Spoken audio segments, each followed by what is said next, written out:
Wellness for winners, wellness for winners. Here we are. Here we are. Oh my gosh. This has been And- amazing. Amazing. Sally, tell everybody like what we did the first couple hours this morning. Yeah. So, I mean, we interviewed 3 or 4 of the authors, and we are about to interview a bunch more.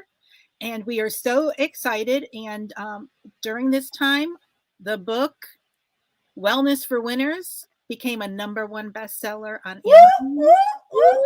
In under 2 hours since the launch, the official launch, right? 2 hours. So we beat our last record, which was 5 hours, by the way. Yeah, this is so much fun.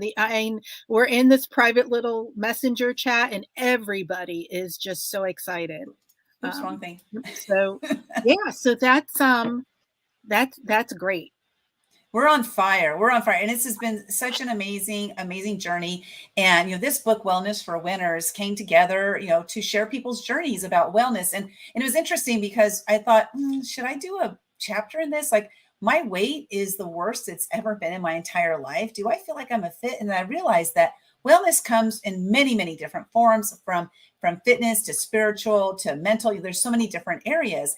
And I am the absolute best in my life I've ever been, spiritually speaking, mentally. And I just feel really great. I feel amazing. Right. So I said, yes, I do have a place in this book. And I'm not going to talk about my weight right now, because that's not where it is for me. So Sally, what's your chapter about? Just like briefly, because we got to bring our audience, we got to start bringing our authors back up.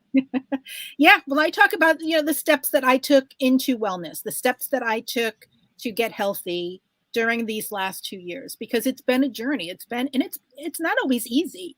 I mean, and it's not just my physical health, it's spiritually and mentally. And it's, anything you do in trying to get well is a journey. I believe it's going to take you changing habits, changing rituals, doing things differently than you were before in order to get healthy, because I think society steers us onto that unhealthy path. Yeah. Oh my God. And it's so easy, right? It's easier to do things that are unhealthy than it is to do things healthy for us. Right. Well, I'm excited to introduce our first author of this portion that we're doing. We're doing segments today so that we can take bathroom breaks and lunch breaks and dinner breaks and all that stuff. And so we have our first guest coming up to the stage, which is Shanna Lee Moore. And before we say anything, Shanna, hold on a second. Here we go.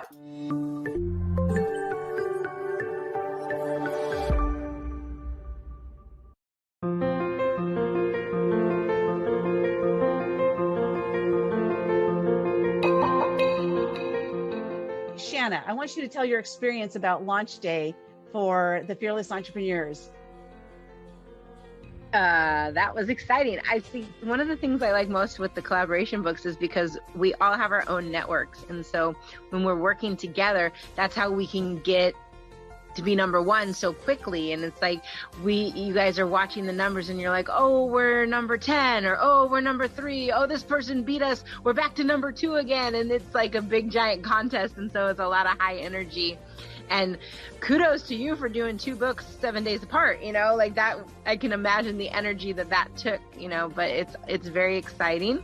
And just since I do have that other poem that's in a different book that was not part of what you do, I did notice like a contrast. Like I didn't really get notified when that one was going to be released, and I didn't see it being promoted. I actually reached out to them to see if there was anything I could do to kind of share the word, and they ended up interviewing me and doing like a little 30-second commercial or something. I don't know where it ended up or how they used it, but really following someone who's done this before so that we have that experience. Like many of us have had coaches or mentors, and you look for someone who's already achieved what you want. So if your result that you want is to be #1 international best-selling author, then we are all in the right place with you, my friend. Can I use that as a testimonial? That was good. I didn't want to be recorded tonight because I'm in my work clothes, but sure. Oh, we don't know what clothes you're in. I don't know. There you are. There I am. Welcome, Shanna. We're so excited to have you here and to be another number one best-selling author. How does it feel? It feels great. I haven't been able to be on the group chat so much, so I don't know where we are in positioning at the moment, but I know I stayed up late last night, so I posted it after midnight. It was technically launch day. I was like, here you guys go. I'll start you off. Great, great. So why don't you tell us a little bit about how you got involved in the book and what you talk about, what your chapter's about? Sure. And I was listening to you from backstage and Linda, and it was nice how you mentioned, more of the holistic approach. It's not just physical. It does include these other areas. And so my chapter is actually about the 7 areas of wellness that I've really started to facilitate growth in, and some of the suggestions and things that have worked for me that, of course, our audience is free to try and find what works best for them. But I just love working with you and Linda and everybody else, all the other authors that I've met in these experiences. It's been great to kind of create our own little community and just cheer each other on. I love it when other people win. And so it's so rewarding to just see the growth that others have. And sometimes this is a person's first book, and what a great experience for them to have, to be able to get these accolades. And by working together as this community, we're able to support one another and really journey together in a fun way, because we're all going in the same direction, and we don't have to try to get people to come with us, or worry about what other people may be thinking or doing, because we all know that we have these powerful stories to share, and we want to impact people's lives in a positive way.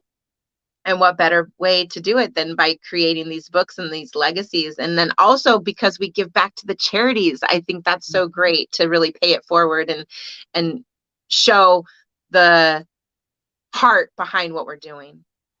Yeah, I love that part of it too. It's just so refreshing to have something and to be able to give back. So I don't know, do we have your media image, Linda, for Shanna? I know she has a quote on there that I wanted to I don't know. Please hold.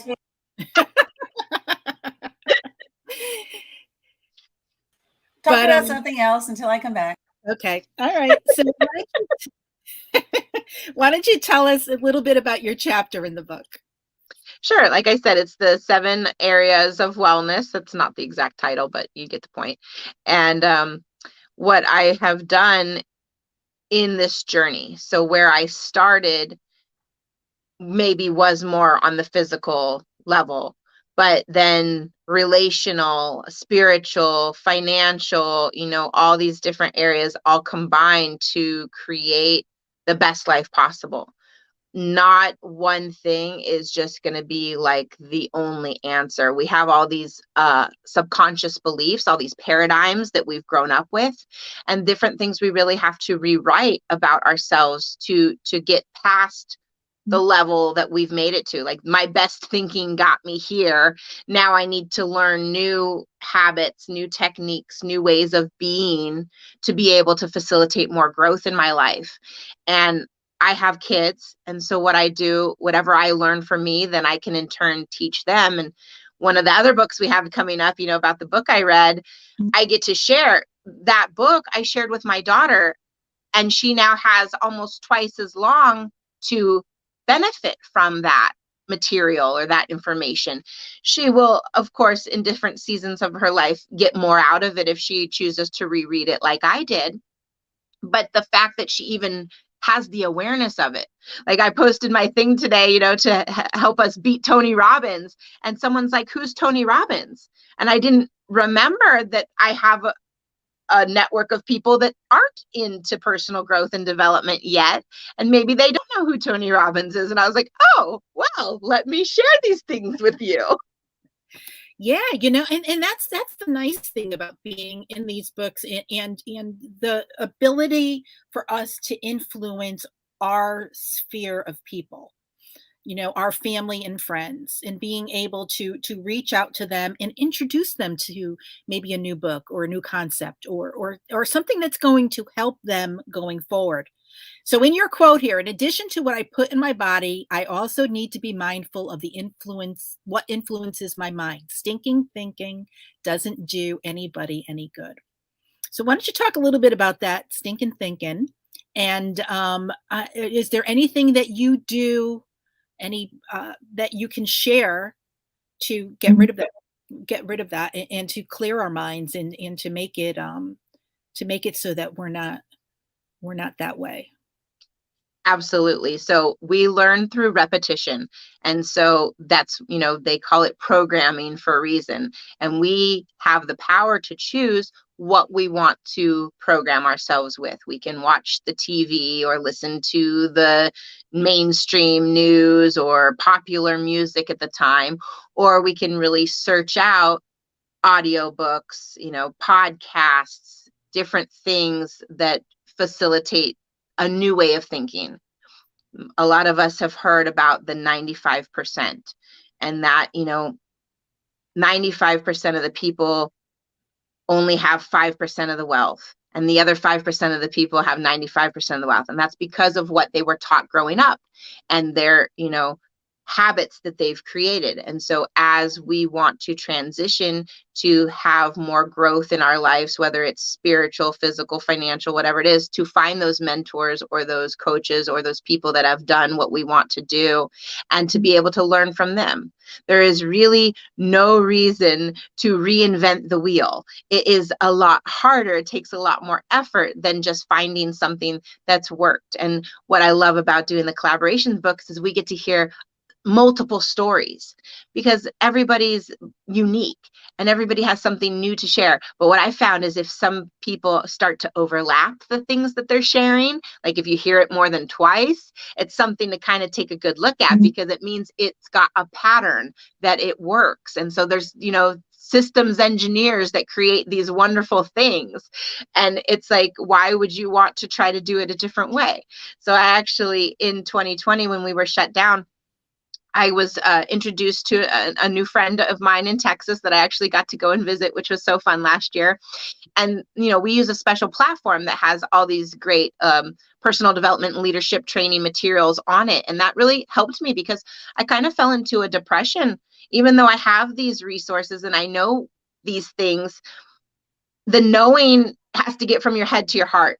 Like you have to get it into action. And I kind of went into this little survival mode when we locked down, because my first, passion and love is massage therapy. That involves me interacting with people. I love to network in person. I love my hugs. I didn't want to do the Zooms.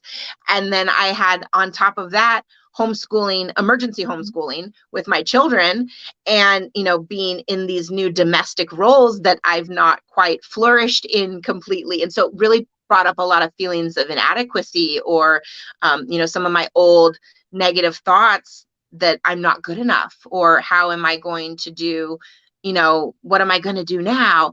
And that fear can set in. But really getting back into the faith that I am capable and I am strong and I'm powerful and I'm loved, and I have this community of people now that wants me to win.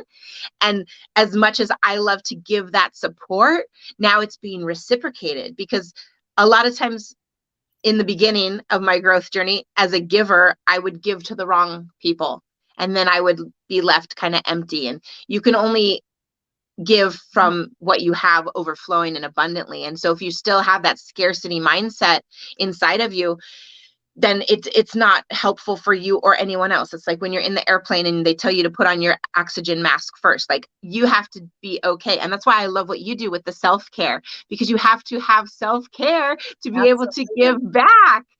And so many mothers, business women, even the men, they're providing for their families, they're working hard, and they maybe put themselves kind of on that back burner. And we can't do that. Right. We only have our one body, and we have to take care of it. Absolutely. So how can people get a hold of you if they want to contact you? Sure. My website that I can be reached at is developingtruehealth.com. There is a contact me page. Will send me your information and I can either give you a call or a Zoom, or you could tell me in little notes in there what you'd like to talk about and how I can best help you.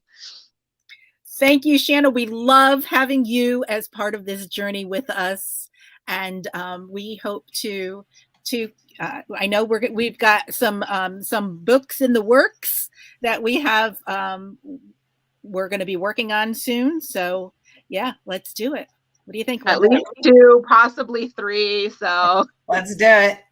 Awesome, Shanna. Thanks so much for being here. And please keep sharing this out. We want to beat Tony Robbins, okay? Yeah. We're trying to beat. We're so close. We're really, really close to doing it. We're like 3 books away, so we can do it. So we'll see you later. And we're going to bring on our next guest, who is Sherri Leopold. Thanks, Shanna. See you later. Bye. We're going to bring on our next guest, who is Sherri Leopold. And hold on a second, Sherri. Bring you up in a second.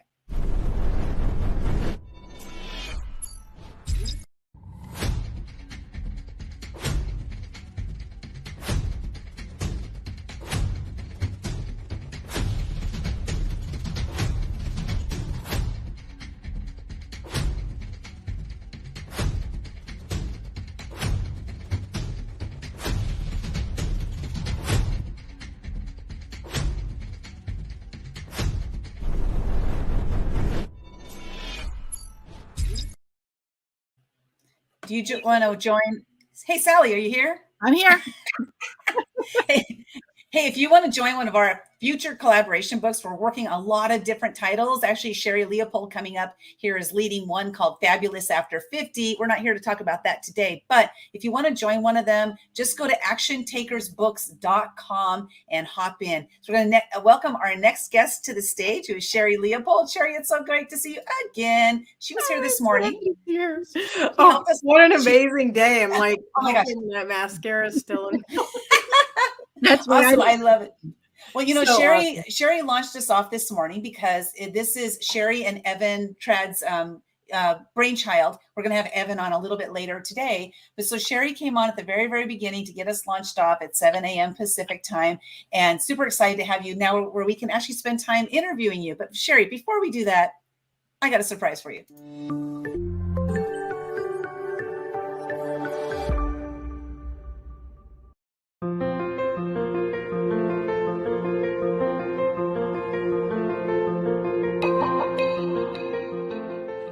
So, you know I kind of put a plug in already for the collaboration books in general, but I have actually done 4 different collaborations. It just dawned on me. I was thinking 3, but I've done 4, meaning there were 4 different people leading them. And I 2 out of the 4, I would tell anyone to be part of. And it's actually for the same reason, because Linda and this other person come with a complete sense of service, and it is to serve you and your story. And I that speaks to me in a very core level. And being in a collaboration and being there on launch day, as Shanna pointed out, there's so much excitement. And it's very different than like if you've written a book and you've launched it. A lot of times you're so tired by the time you get to that point that it's kind of like, ugh. But when this day comes for the launch, it's like, yes! And it's just like fire electricity. So that is, to me, the beauty of being in a collaboration, especially one being led by action takers, because they bring the energy, they bring it full force, and you don't have to worry about anything except being you. And that should be easy for most people. And that's the best part. You just get to bring your joy and be around people who are excited because they're sharing their story. And it's changed. Oops. I cut it short, but that's okay. We get the point.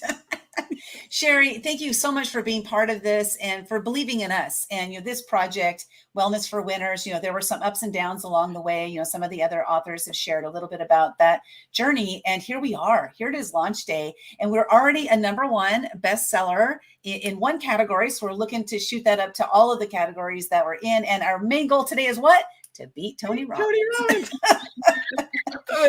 Hey, girls got goals. Girls got goals, right? So let's do it. So Sheri, you have a quote. I'm going to put it up here. And your quote is, choices create change. Change your choices and your choices change. I had to say that slow because otherwise that is a freaking tongue twister. So what does this mean? And what is this all like? Why is this so important to you? This is like so incredibly important to me because I believe that we call to us what happens. And so we are, when we make a choice, the world responds in some manner, right? When we make a different choice, the world's going to respond again, but it will respond differently. And when you do that internally, I was having this conversation. Example of this is like when you have a situation that happens to you and you can choose joy, or you can choose to frame it within gratitude and say, you know what, I'm really glad that happened because even though it was really hard, I learned something. You just changed the choice to how you think about that, right? You can choose that. And when you choose that, different things open up for you. So it's really about taking hold of the power of having your choice. And that when you make good choices, which I hashtag make good choices all the time, because when you make good choices, good changes come about. It's just an attraction thing. That's so true. I love that. And you've done some work with Dr. Amen, right? Daniel Amen. And why don't you tell everybody, like, what is that all about? Because I keep hearing his name, but I don't know exactly what he does. So let's hear about that. Because that has a lot to do with this quote right here, because it's about the mind, right? Absolutely. And he is actually a psychiatrist, and he's written many, many things. And he talks about the power of your brain and that you're not stuck with the brain that you have. And some people have a brain that operates in a certain manner because of things that they've done, whether their lifestyle, not drinking enough water, which you guys both know I preach about, and things like that. So things that we do in our lifestyle affect our brain's ability to operate for us. The brain is like the computer chip of your programming, right? Like you tell the computer what to type, but up here is what's telling it. So like your brain decides what comes out of your mouth and what circulates in your head. So you have to really, you control your brain. It functions automatically, but you have control on how it operates and how you care for it, because it can only operate optimally if you take care of it, both physically, emotionally, all those things. Let it work for you. So why don't you tell us a little bit about what this book means to you? My computer, I forgot my cord. Oh, hopefully I don't die off here. So what it means to me to see this come to fruition is sort of hard for me to articulate as a whole, because it's been a year in the making, technically. But I'm just I feel so full is the only word I can really think of to really describe it. I'm so happy for the authors in this book to be able to share their stories and to impact the world with their inspiration. And this is a book that is full of hope. That's the word that really sticks out, is the hope. And I want somebody to be able to pick this book up and go, wow, they went through some stuff, but look at them, they're winning. And they are well. It is well with my soul. Like that's the literal thought that I have when I look at this book and the compilation of these incredible people and their stories. Yeah, I know. It's so amazing. We have so many first-time authors as part of this. Now, how did you go about getting all these people together? Because you did most of the work on this. Well, I think, part of it is just knowing who in your network has a story that they're willing to share. I kind of changed who I've surrounded myself with. And as I did that, I began to see really great humans attracted to me. And that became part of my mission is I want to shine a light on people who are ready to shine. I call it stand up and stand out, but same thing. And that's who is in this book. And it's not a surprise to me that that's who is attracted to the book and or me, because I'm passionate about helping people shine their light, right? And stand up and stand out and be that unrepeatable miracle that they are. Yeah, we talked about that a little bit earlier because I talked about in my chapter being able to step away from those uh, toxic people um, and connect ourselves with people. And I think it was Dion we were talking to, and connecting with people who are, at a different level than us, in a way to up level ourselves. I think we lost Sherri. You're muted, Linda. I think she's still here, but on audio. Am I correct, Sherri?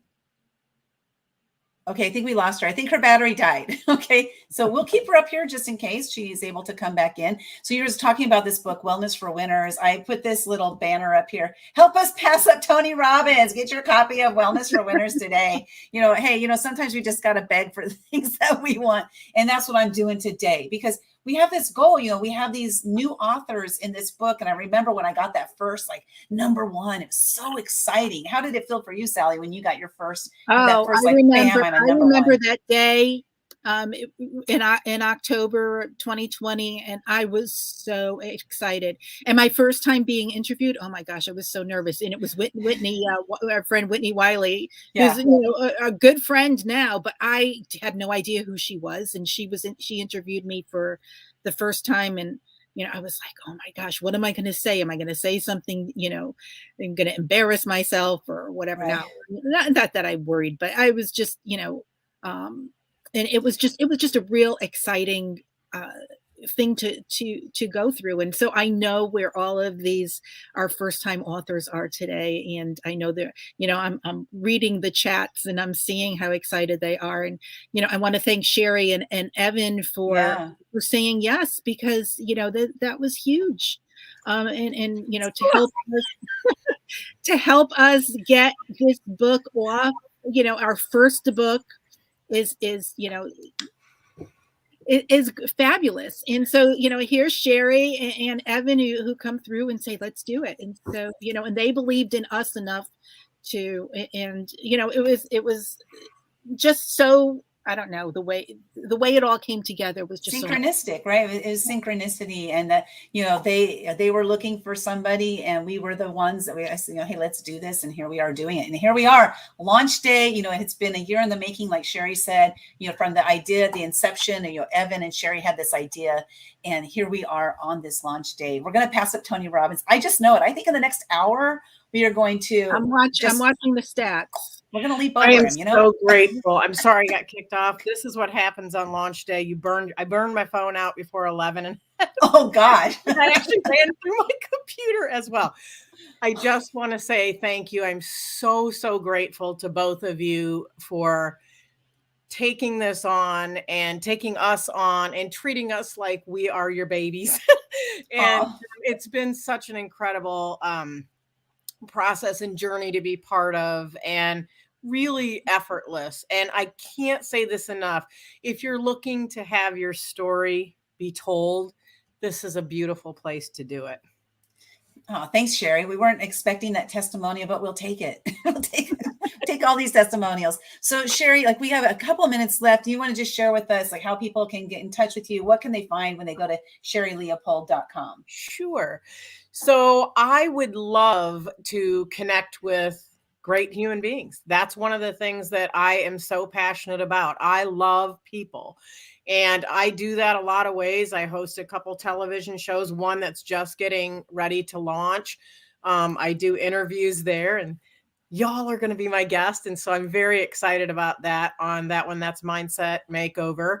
And I do Outside the Box with Sherri Leopold.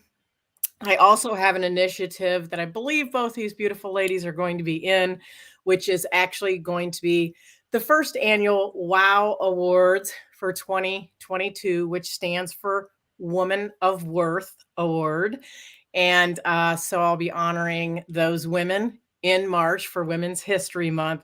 So I'm really excited about that. And you can find more information. I believe it's actually live today, so you can check that out. So I just love being connected to amazing people like you. And you can connect with me at sherrileopold.com. Awesome. Thank you so much, Sherri, for having the idea and moving forward with it. As we have ideas, like 60,000 ideas a day is the number I heard. I don't know, but within the next couple of years, they'll probably be saying we have 10 million ideas a day. The numbers just keep going, right? But whatever. The point is we have a lot of ideas every day. We can't possibly act on, right? We can't possibly act on all of them, but this one you did act on. I'm so glad and grateful for you for doing this, because these authors, it was so cool this morning to say, hey, you're a #1 best-selling author. I mean, how cool is that? So. That might be why my phone's blowing up, both in text and messenger. And that's the joy. That's another part that I think maybe people that are looking from the outside, and they might see the pictures with the best-selling author, but what they don't see is the community. Yeah. Because if they're not part of the community, they're not seeing the camaraderie and the cheering on. And that's what gets my heart. Oh, that's so beautiful. Go wipe your eyes, because I know you've got her mascara. Your mascara is working. Yay. Sherri, thanks so much. We're going to bring in the rest of our authors. And next up, we're going to be bringing in Sabrina. Sherri, we'll see you a little bit. We're going to be bringing in Sabrina Protic. But before we do that, I just want to remind everybody, go get your copy of Wellness for Winners at wellnessforwinners.com. It's taking you straight to the Amazon page for you to purchase $1.99. If you want me to reimburse you your $1.99, I'm happy to do so. Just send me a copy of your receipt. Just go to support at what's our email address? ActionTakersPublishing.com. Oh man, I'm already brain dead and it's only 10:30. Support at ActionTakersPublishing.com. Send me your receipt and your PayPal address, and I will PayPal you $1.99 US. Okay, I don't know what country you're all in, but it'll be $1.99 US. So excited to bring on our next guest, Sabrina Protic. And before we bring Sabrina on, hold on, Sally, I gotta get myself ready. Okay, I am ready. So come on aboard, Sabrina and Sally. I'm going to jump out to the back for a little bit and take it away. Hello. Hi, Sabrina. It's great to have you here. So are you excited? I am beyond excited. If I wasn't sitting in this chair, I'd probably be touching the ceiling right now. I'm very excited. I just want to say I love Sherri Leopold. So I just saw her and I just love her. She's the reason that I'm here. So I just had to give her some kudos. So why don't you tell us a little bit about that? How did you get into this book? Well, it's because of Sherri, my relationship with her. And she was doing this book, and she knows I'm really into wellness and that whole space, the anti-aging, because I like to hide my age. So she knows I'm into that. And she reached out. She said, I think this would be a great book for you. And I thought, you know what? I got to follow Sherri because she hasn't led me wrong. And I just loved everything about it. So I jumped right in. I didn't know Evan, but I know him now. And Sherri's just been phenomenal. And, we did have a little hiccup with the book. Mm-hmm. It started out on a different platform. And Linda, Sunshine West, Action Takers Publishing, and Sally Green came to the rescue and made this book possible under a new title, Wellness for Winners, and rescued us all. And it has been a process unmatched and unparalleled with me as an author. So I just want to give some kudos and recognition for that. So why don't you tell us a little bit about your chapter in the book and what you wrote about? Sure, I'd love to do that. So mine is more on a financial plane because I encountered something that could have been devastating to me and my family from a financial standpoint. And that was losing my career job at the height of the pandemic. So my employer had to cut back. They let 1,000 people go. I was in middle management, thought I was safe, but nobody's safe. And I found myself out of a job, and I wasn't financially ready. This is my passion, is being financially ready when events occur, expected and unexpected. And I'll define those two terms in a minute, but here I am, out of a job, out of solid income coming in, and I'm approaching retirement age, and I just wasn't prepared. And it's nothing like a good old fashioned life experiences and a kick in the butt to say, hey, you are responsible for you being right here at this very moment. Take your life lessons and turn your story into a lesson for everyone. So I dove in. So my chapter is about being financially responsible, being financially ready, and living a life of financial confidence. So I lost that job, Sally, and I just didn't want to go back to employment. That just wasn't where I was at, because I had given a lifetime of that, raised a family. I wanted to do something that was really going to impact the lives of other people, not make it about me, but make it about them. So I got my license as a financial coach. And do you want me to go on with the story? No, absolutely. Okay. So I got my license as a financial. That's another thing. Here I am going back to school, sitting, studying and taking a test. And of course, those doubts, like, do I still have all the brain cells left to do this? And whatever the mind can achieve, the heart, whatever the heart can achieve, the mind can achieve, or whatever. So because I was so focused on doing this, I was able to accomplish it and get my license and roll right into, first of all, I believe in setting the example first and foremost. So I had to take care of myself first and get my own financial game plan in place. So I'm happy to say that I'm set up for retirement now. I wasn't. I'm set up to get a stream of income when I'm ready to, jump off this boat and into a full life of full retirement. I've got my ducks in a row. And so now I can teach others. And this financial wellness piece inside of this book is exactly that.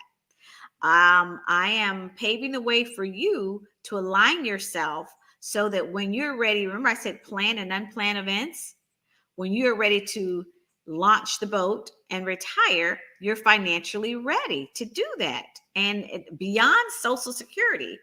And when you're ready to stop working or limit your work hours, that you still have income, you still have financial resources, at your disposal, so that you don't have to make decisions financially that you really don't want to make.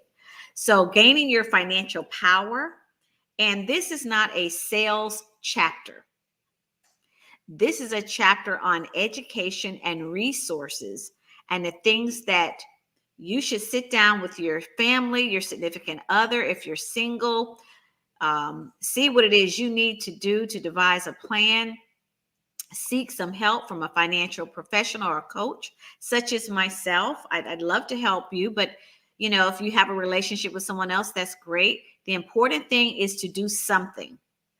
Either you'll make a decision about your finances or one will be made for you.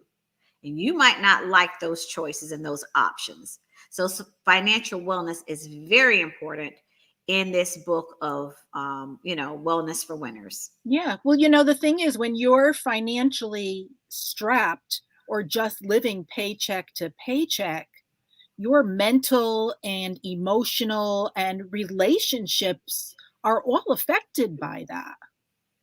Well, and you're exactly right, because in my writings, I said relationships are directly are tied to your finances. Again, let me say that again. Relationships are directly tied to your finances. And what do I mean by that? Well, if you're married, you have a secondary income coming in. If you're not, you only have a single income coming in. If you're married, but now that relationship, married or not, if you're separating from someone that was bringing in another income, Now your life is being impacted financially because you've got to replace that income. If someone in your household loses their life and they're no longer here, but they were bringing in an income because that relationship has changed. Now, what are you going to do about that income?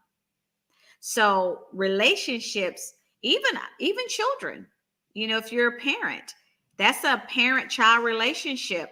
If something happens to the parental income, keeping a roof over your head, living, what are you going to do about that? So securing the things that sustain people's lives, people that are dependent on you, making sure that you have those things in place, that's a pretty big deal. So we've really got to take the time to focus what will happen to us and how would what happened to us impact the people that we love and care about. Again, directly tied to relationships. It's a pretty big deal. Yeah, it certainly is. So how would you suggest people connect with their kids in this way and teach their kids this financial ways of doing things? Great question. And first thing I did is I reached out to my kids. I have adult kids. And I simply asked questions. You know, no one wants to be told what to do. So we have to be careful with that. Even my mom, she's 86, and she didn't even want to talk about it. You know, she didn't want to talk about this. You know, it was kind of, I want to say, very sensitive subject matter with her. But I needed to make sure she was okay. I needed to make sure that she had her things in order. And, you know, being older, I wanted to review them and look at them. And she was able to send it to me. These were things she had done 40, 50 years ago. And I said, Mom, we need to know where this is, where that is. What do you have covered? You know, what's not covered? And initially I got a little resistance, but she finally came around and I was able to explain some things to her. So now we all know. Same thing with your children. They should know what your plan is. Like my children know. They know what's going to happen if I'm not here. You know, what happens with this, what happens with that. And more importantly, we need to help them get to that standpoint where they take control of their lives. So first thing I did is you need a financial game plan. I actually bought my daughter a book. I'm going to give this guy a plug, but I don't care about that. It was Total Money Management, Total Money Makeover that I ordered and sent to her. So she could, by Dave Ramsey, so she could learn the basic financial principles, especially when it comes to debt, because young people, they don't have these, they get these free credit cards and everybody's handing them things. And next, you know, they're in $30,000, $40,000, $50,000 worth of debt. And now that becomes their future because they spend the rest of their lives responding to debt rather than planning for a financial future. Yeah. So that's what we teach. So how can people get a hold of you if they want to reach out to you? Easy. SabrinaProtic.com. That's SabrinaProtic.com. There you go. You can find me. Everything about me is there. They want to reach out about finances, about anything that I'm doing. I'm a financial coach and I don't charge for my services as a financial coach. I impact knowledge and principles that you can use. And so that's kind of how we start is just learning first. And my main thing is get the education first before you make any decisions. I'm like that. Don't buy the first car you see is what I said. You know, get the education, learn everything you need to know, and then let's devise a financial plan to help your family stay financially well. We are so excited to have you part of this journey with us. Remember to go to wellnessforwinners.com and get your copy today. You can read all about Sabrina and her copy and her chapter at wellnessforwinners.com. So thank you, Sabrina. Thank you so much for being here. Oh, you're muted. Oh my God, I'm laughing at myself. And so Sally's wondering, why did she put me up there by myself? That was so great. I love it. I love Sabrina's passion for finance. And, you know, a lot of us don't learn about money when we're growing up, or if we do, we learn like the bad things about it. Money Right. doesn't grow on trees. You know, find a penny, pick it up, because maybe you'll have some good luck if you find a penny. You know, like all these things about money that we're taught that really don't serve us. And so I just love what she's doing. So we're talking about Wellness for Winners. It's the book we're launching today. Sally, you have any idea what the rankings are right now? You want to share with us where we are? Dun, dun, dun, dun. As far as I know, I don't think Amazon has changed anything yet. We're not yet. Which means what? We're still in number one. We're in, let's see. We're in number 2, 3, 5, and some of them. 2, 3, 5. We're number one. We're number one in one don't forget that one. category. Yep. Yep. And yeah, we are still number one in that category. We're still number one. We're still number one. I love it. This is so our awesome. number one best-selling book. We are closing. But we're still, yeah. Are we closing in on Tony Robbins? Well, I'm telling you right now. You know what? Okay. His audio book is at number. Okay, where is my? Here we go. Hold tight, Kim. We're coming to you in just a second. We got to get these rankings. His audio book is at number 19. Okay. And our paperback is at number 23. We are closing, Tony. We're coming So to we get are you. only 4 spots away from beating him out. This is awesome. Now I put up here on the screen, 100% of the net proceeds from the sales of this book, 100% goes to a nonprofit. And how the nonprofit's name is Girls on the Run. And what we do is when we compile all the authors, they come together, we're getting them, and we have all of our authors for a book. What we do is we put out a poll. What nonprofit would you like the money to go to? And then we do use hone it into one nonprofit. Girls on the Run is the nonprofit that was selected for this book. So just know that 100% of your purchase, after Amazon takes all of its money, whatever is left, 100% of it is going to go to Girls on the Run. So please make sure you purchase the book today so we can help them to do what they do to help young girls. Okay, so next, I'm out of breath. Okay, I got to breathe. I know. I'm so excited to bring on our next guest, Kim. Hi, Kim. Hi. Oh my gosh. Wait, first, Kim, before we go, I'm going to run a really quick video commercial because I like to do this every time because we just love seeing it. So here we go. I want to make sure you can hear me.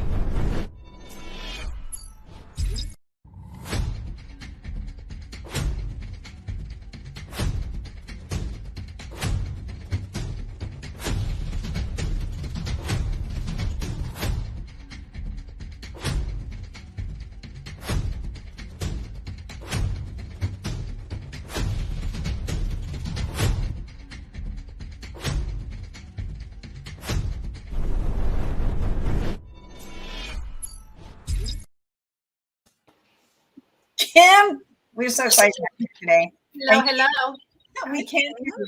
So that's a good thing, right? That's a good thing. We in this book, Wellness for Winners, what we did is we pulled out some quotes from people, and I want to share this one that you had in the book. Is this thank you. Thank you. Those two simple words, right, are two words that can have a positive and negative connotation. So I'd love to hear what this is all about. And I'm going to disappear, but listen to you guys because my dogs are starting to go crazy. So Sally, take it away.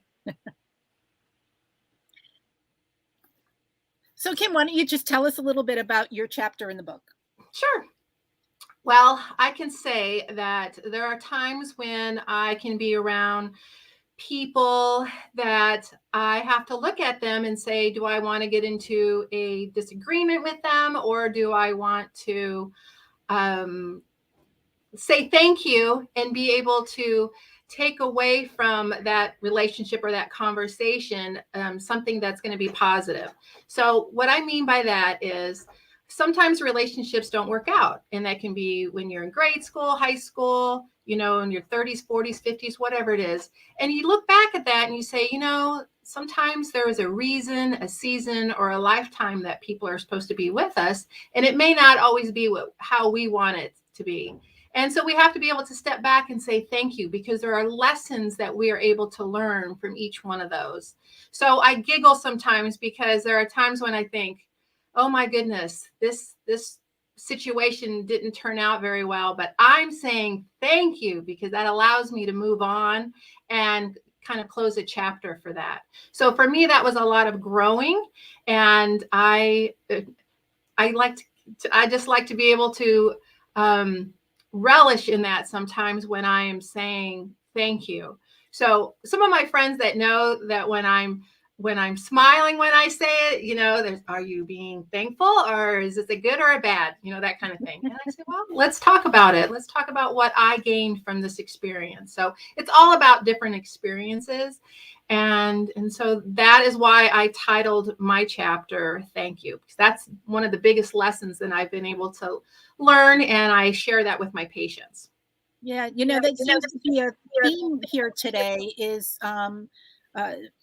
watching who we hang around with and the attitudes of the people that we're connected to.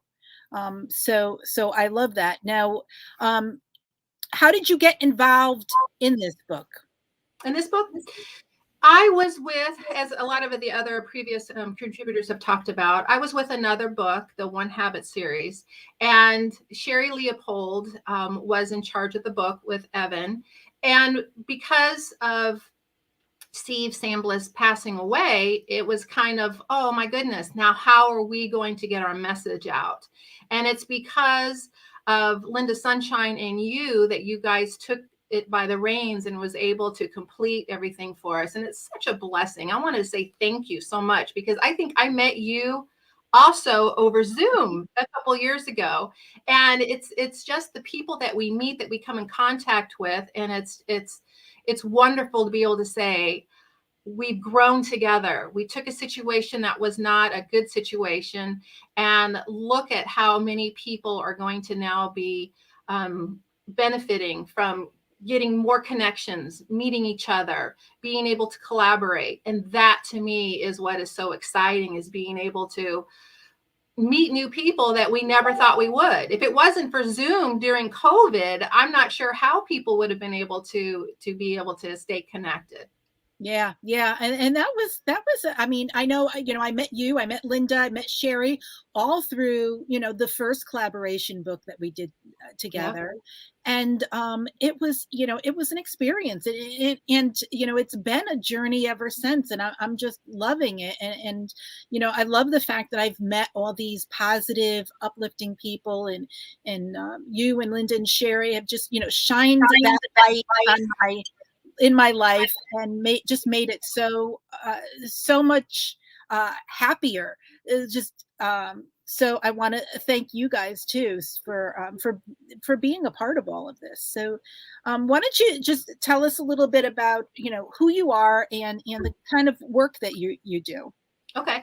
Well, actually, because of COVID, I have been transitioning my practice over to telemedicine. So my background is I've been a chiropractor since the 90s, and I've been practicing functional medicine. I work with the brain. So I do brain training as well as QEEGs. I do acupuncture. I do nutrition.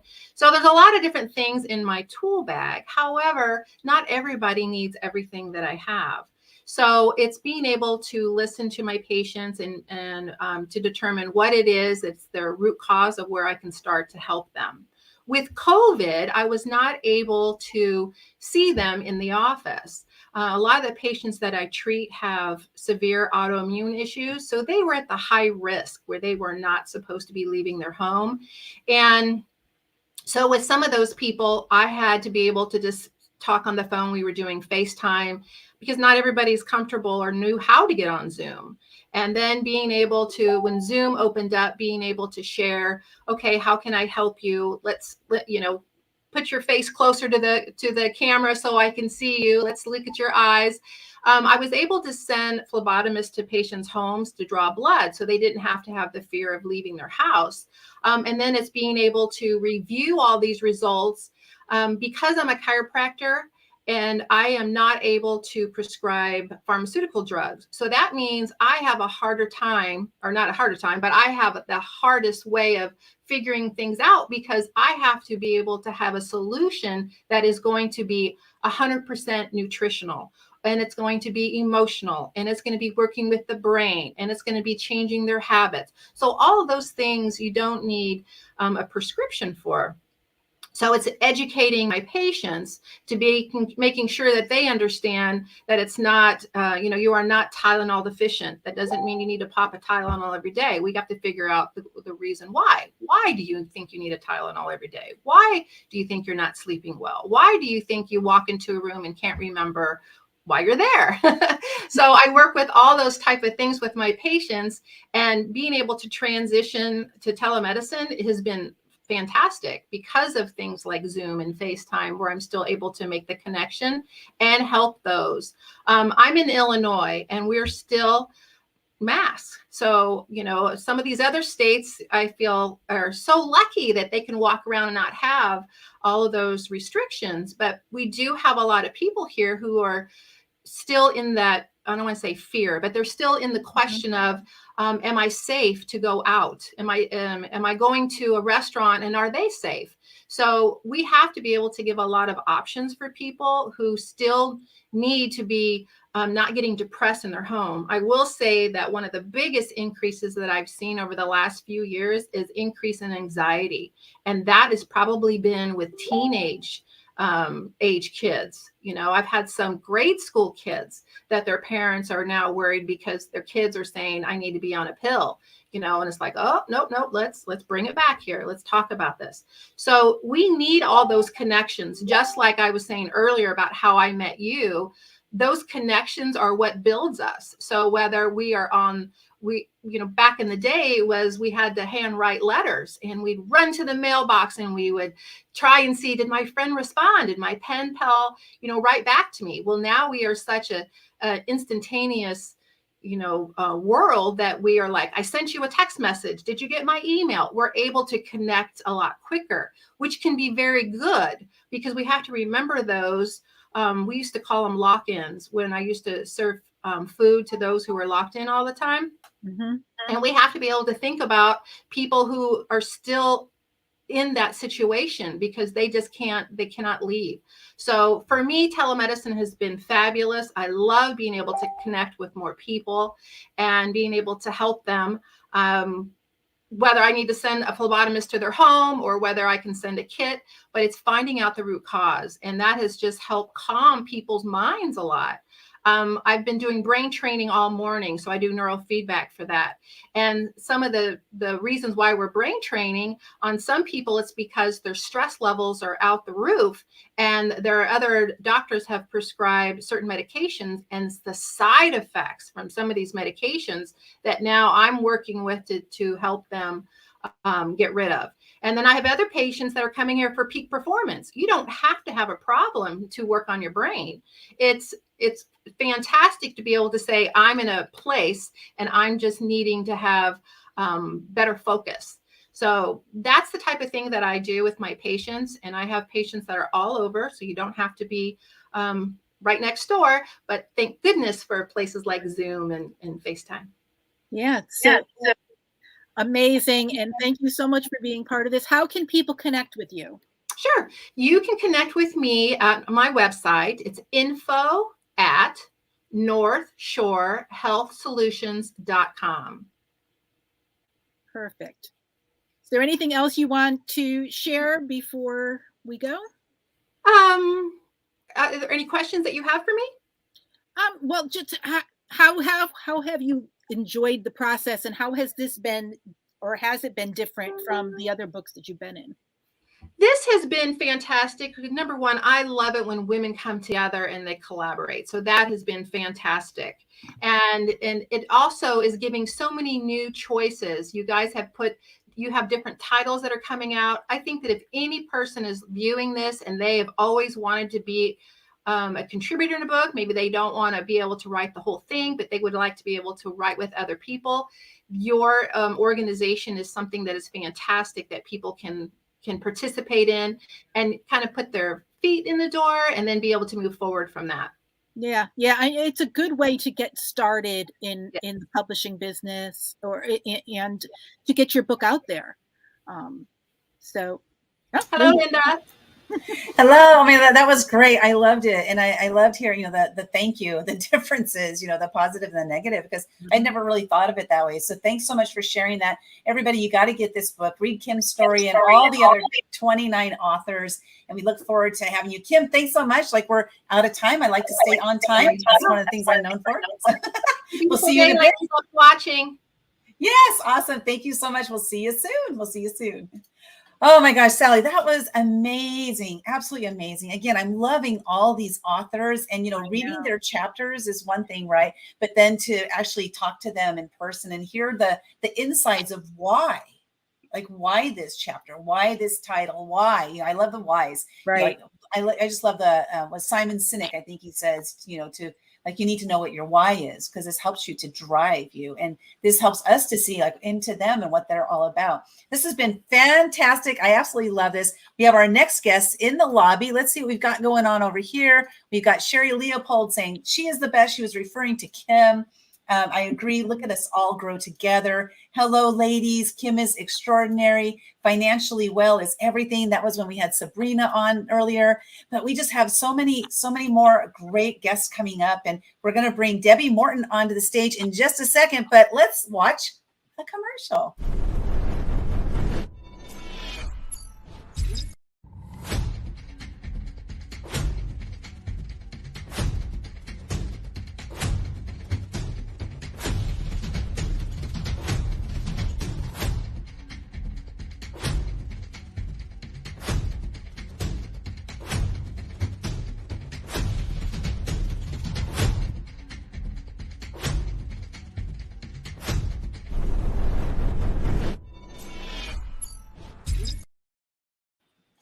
Here we are, Debbie Morton. Hello. It's so good to see you today. Hey, how are you?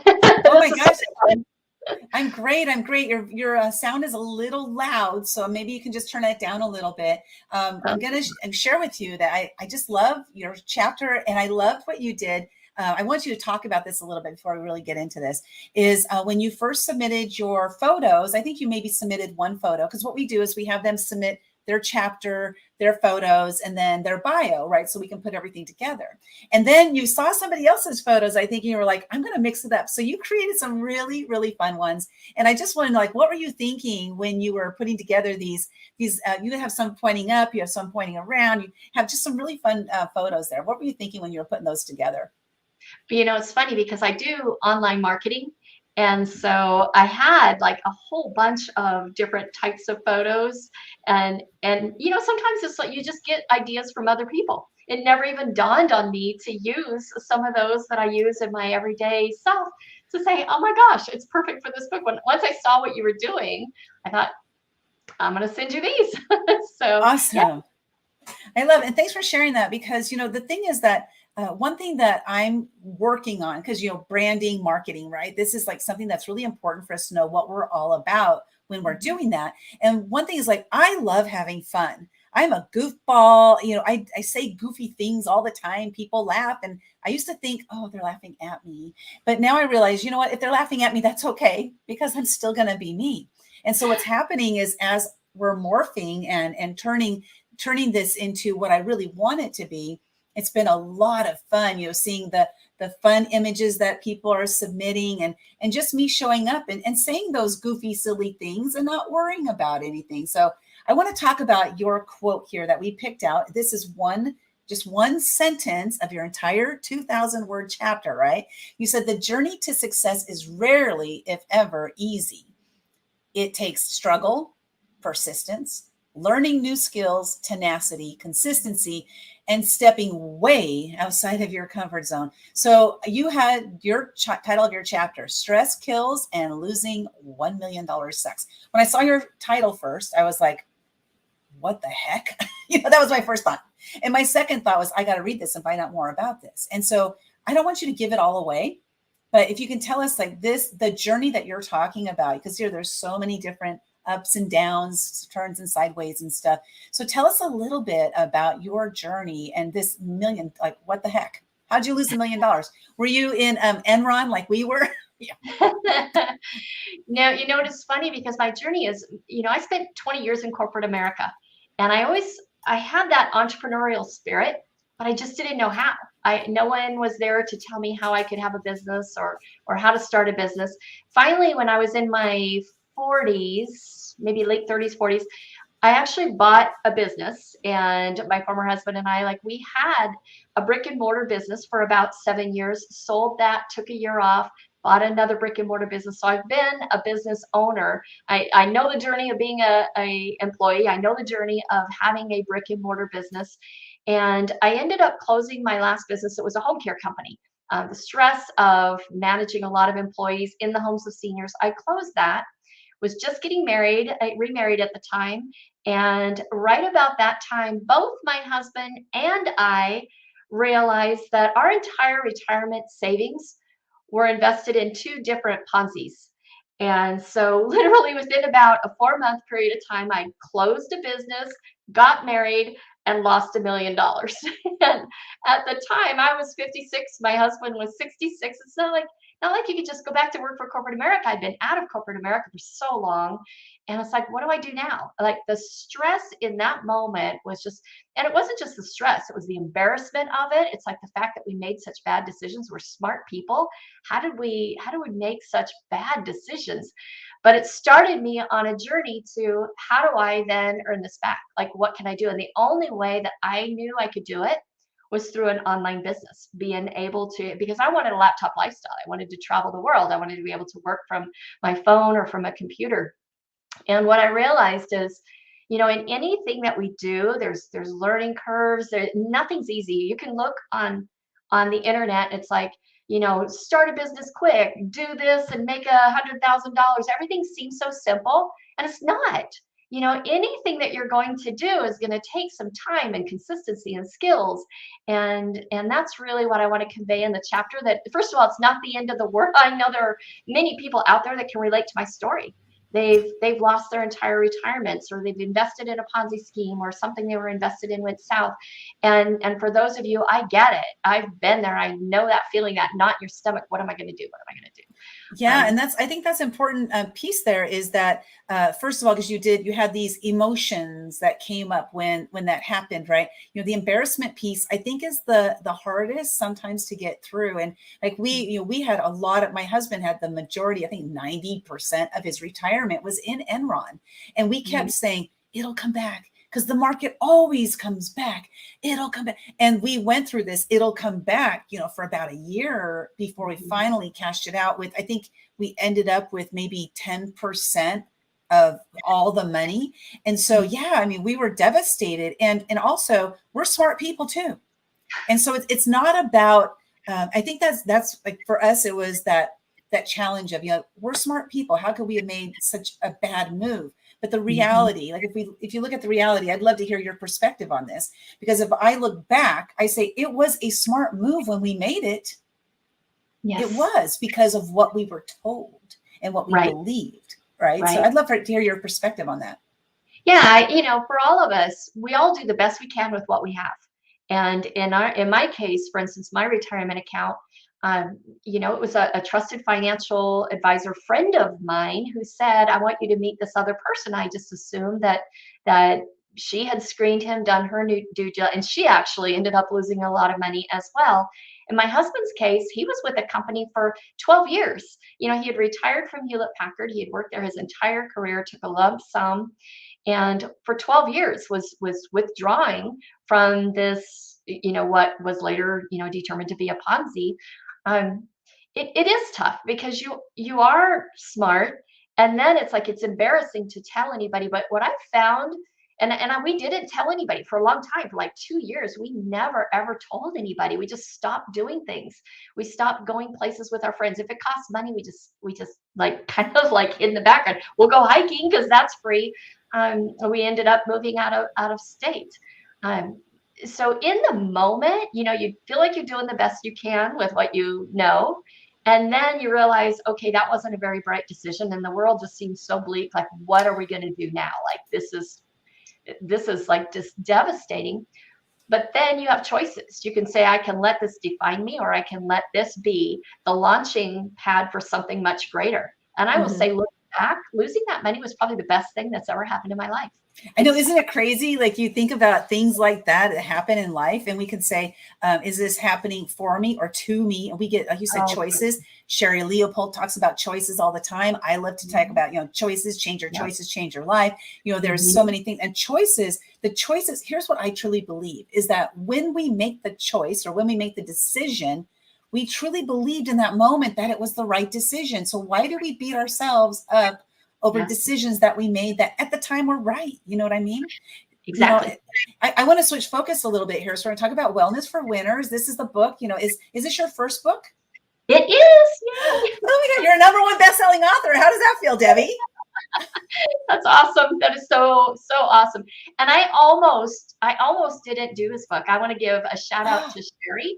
I was one of those who had invested in the previous platform, and Sheri and I met online. I have this online business, and what's amazing is with an online business, you get to meet people around the world, and you connect and you find people that you click. I feel like I've known Sheri my whole life. We've become amazing friends.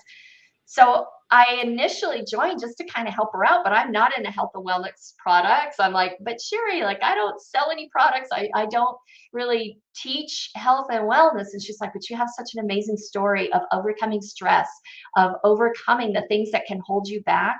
So I want to give a shout out to her. She got me into the original book, and then just overcoming those fears, stepping outside of our comfort zone. Even when it was going to be relaunched, it's like, but I've got a lot of things going on, and I don't know if I want to rewrite my chapter. But I'm so grateful that I did, because I feel like my experience can help so many other people that in the moment they're feeling like life is hopeless or something bad has happened to them.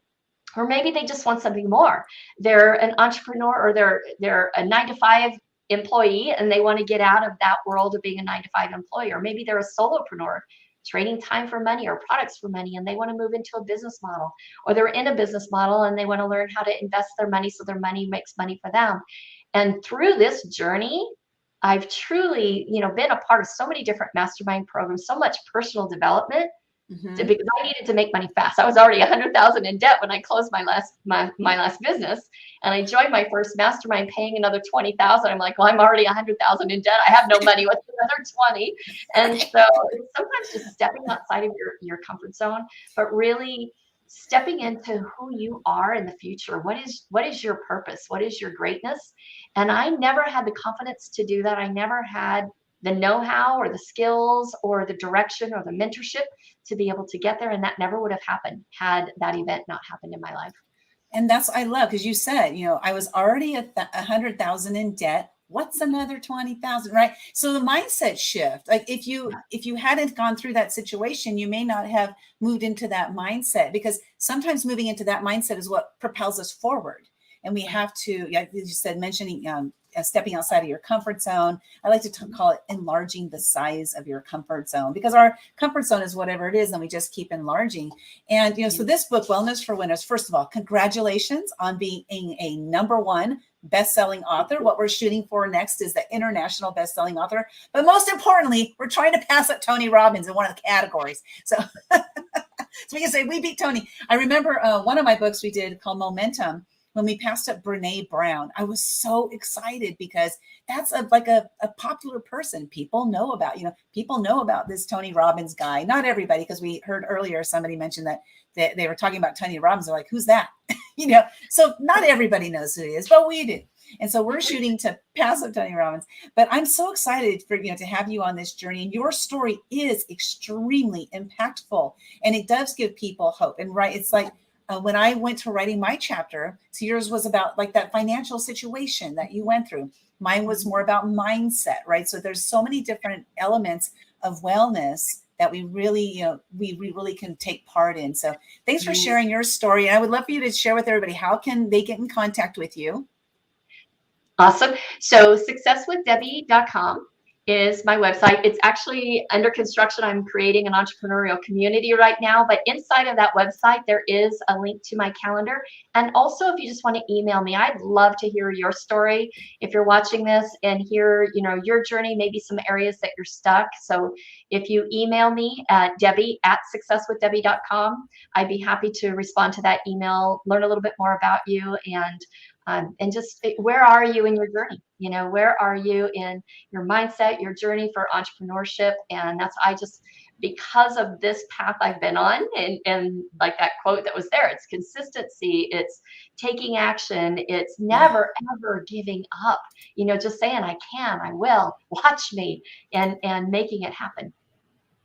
I love it, Debbie. That is so amazing. I hope to see you in some more of our books. We have more books coming up. Fabulous After 50 is being headed by Sheri as well. It's going to be a great book. We got lots of books in the works that we're working on, and it's been just a pleasure getting to know you. And it's interesting because as I read these stories, because I'm reading every single person's story because I love stories. And so as I read them, I feel like I know you guys, you know, and it's really incredible what you can do with a short piece in a book, because that connection that we make because of the stories. And I just, like, some of them I'm reading and I'm just crying, and some, because it's so touching, right? And some of them I'm reading and I'm cracking up because they're so funny. Like, it's just the gamut. It's so amazing. Thank you so much for being on this journey. With seeing everybody inside of this community. So thank you, Linda and Sally, for putting this together and helping us out when we were collectively as a community in a little bit of trouble. So thank you so much for what you've done for us. You're welcome. You're welcome. And thanks for being here. And let's beat Tony Robbins. that's all I want. That's all I'm shooting for today. Like, I have goals, girl. And that's my goal for today. So we'll see you out there. And, you know, please, you know, go ahead and keep sharing this information out there. We want to get that, you know, beat Tony Robbins. So we'll see you in a bit. All right, Debbie. Bye. Oh, wow. That was so great. I just love her. You know, I love everybody in this book because, you know, we're all coming together to make a positive impact on the planet. This is my mission, my personal life's mission. And I made this mission about, it was 2015, actually, which I was breaking through the fear every day for an entire year. And that my mission was to spend the rest of my life having as much fun as possible, hanging out with positive and uplifting people who are making a positive impact on the planet. Well, every single author in this book, Wellness for Winners, is helping me to fulfill my personal life's mission. So it's been such a pleasure and a joy. I'm going to bring Sally back in. I gave her a little break. I thought, Sally, you deserve a little break, you know, because she's been here the whole time. Like, okay, Linda, maybe I need to go to the restroom or something, you know? So Sally, what did you think? That was a great, I just love her. Debbie, she's amazing, right? Yeah, no, that was great. Yeah, I love it. Yeah, it's so fun, you know, being on this journey with everybody. Sorry, I'm messing with my hair, but it's bothering me, but whatever. It's what it is. So we have next in line, we have Julie Donelson's coming up to the stage, and we're going to bring her up in just a second. But you know what we got to do, Sally? Commercial break.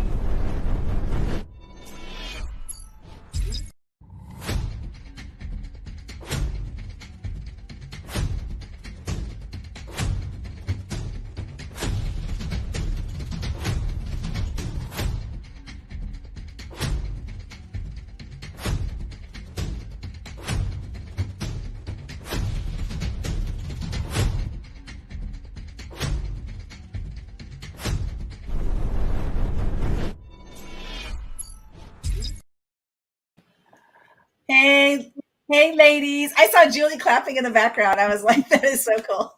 You like that commercial? That commercial is great. Thank you so much. You know, it's so exciting to be here with you because you had an instance too, I think, if I remember correctly, that you submitted some photos and you resubmitted some, and they were just so fun. Like, this one so cracked silly. me up. I know, I love it because Silly is my middle name. Oh, no, it's not. It's Sunshine, but it's Silly. And, you know, this is just so much fun. I love this. So you're talking about my journey to better overall wellness will never end. I love this quote because it's really about, like, let's use, for example, when you diet, you know, people diet and then they stop, right? But that's not what this is all about. So why don't you tell us about your denial, how it almost killed you?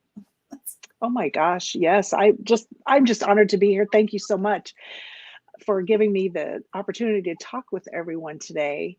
You know, there's always sort of a series of events, I think, that happen in anyone's life when you are needing to make a big change and you don't really understand, you know, how to go about it.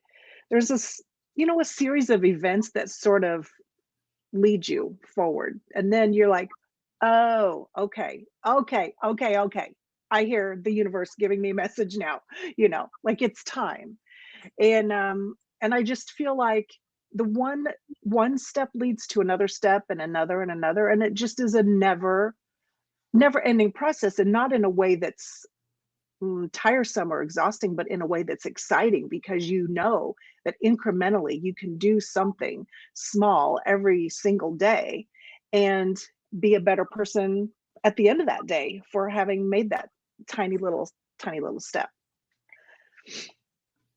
So I don't know. I could go on and on. I could probably talk for 3 hours. So you just sort of rein me in, sort of guide me, a little bit about where to focus. And that's fine, because my ADHD will take me on tangents, and, that's not good, but it's hard to follow. Well, why don't you tell us a little bit about how you got involved in this book? What caused you to want to write a chapter in it? Well, I've thought about writing for a long time, and sort of had the imposter syndrome. I don't, but that so many of us have. But my friend Sherri, now you've heard her name a few times today, Mm-hmm. Sherri, and she is just hilarious. I just love her to bits, and I've known her since our kids were small, and they're similar ages. And so I have, known her for a long time, and she came to me and said, "You really should do something for this book. You would be really good." And I'm like, "I don't know, Sherri." So I kind of hemmed and hawed and put it off a little bit. And then finally she came back and said, "No, really, you have things that you could share that would be helpful, or maybe, inspiring for someone who just, wants to change their life." And I said, "Okay, so yes, fine, I'll do it. She sort of wore me down in the best way possible, I guess. Love you, Sherri. Well, Sherri says she loves you too. Yeah, I know she does. Yeah, that's She's the best. it's great having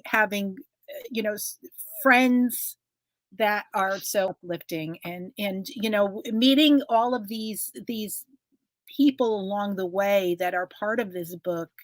It is what's gonna make it more fun in the future. So you went on this healthcare journey. What did that entail? Well, initially it started out, very small. I just thought, I had that incident where my heart rate was unstable, and I was on this 24-hour sort of monitor thing. And I was just the day I was doing that test, I just thought, I've never really considered, we all have that sort of sense of invincibility, but I had never really truly considered like mortality in any way, or that something could happen to me that would be it. Like, and I thought, wow, what if something really is seriously wrong? And what am I going to do about it, or what can I do about it?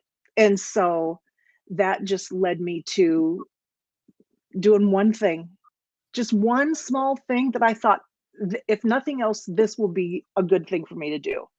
And it was something that a lot of people know that they should do, and that was just to give up soda. Mine was Diet Mountain Dew. I addicted completely.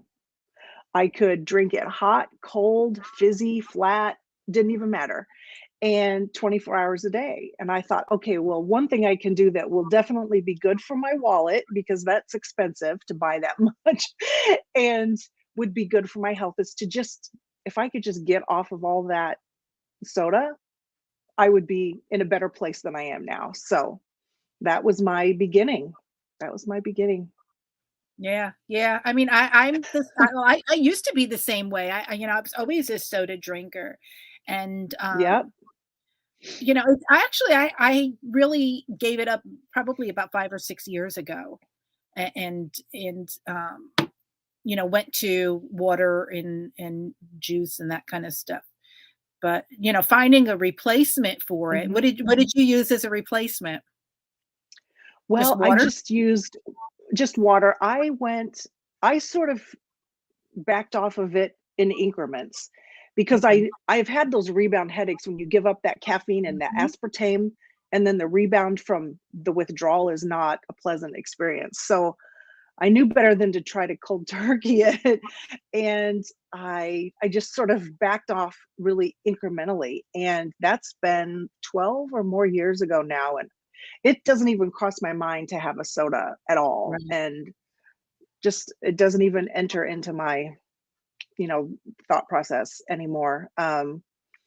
But yeah, I just had to sort of wean myself off of it kind of slowly. And it wasn't even difficult doing it like that. I just thought, well, if I just drink soda till like dinner, and then after dinner I just have water, and I did that for a while, and then I thought, okay, well, I'll drink soda till my work day's done, and that's a little extra time that I'll just have so I just went like that, Yeah. and it worked out.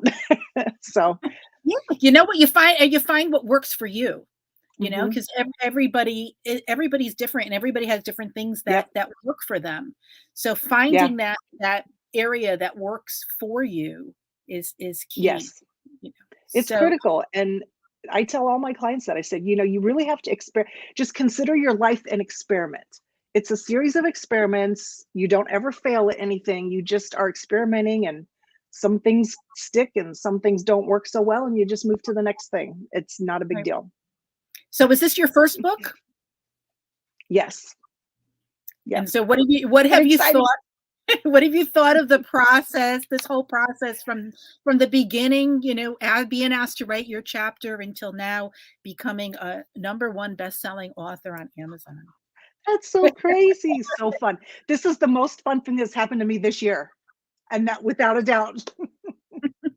And I know there will be lot more fun things happening, but this has just been such a fun experience, and I've enjoyed seeing what goes into the behind the scenes of pulling something like this together. It is a tremendous amount of work, and I appreciate you and, Linda, so much for all the things that you've done, just not only just wrangling all of us together and with all the photographs and all the messages and everything.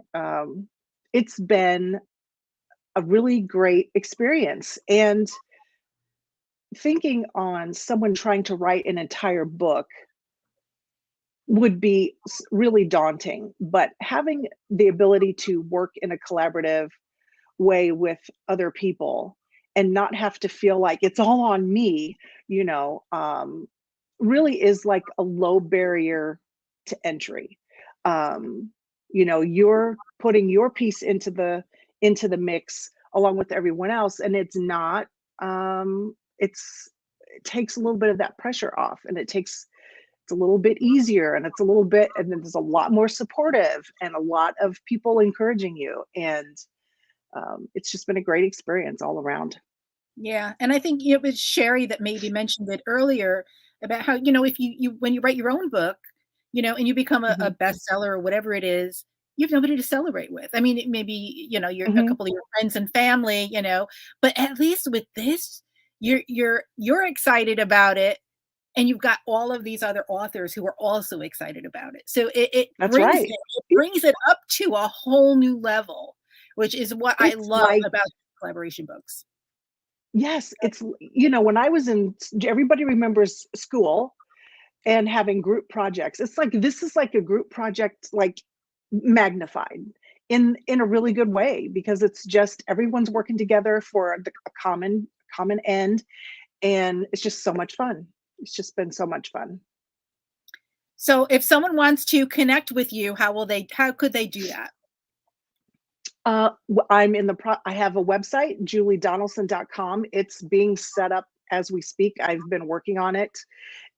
I'm not a super techie person, so it's not going as fast as I would like, but that's all right. I will get there. Also, though, I'm on Instagram every day. Julie Donelson Coaching is there because I couldn't just get my name.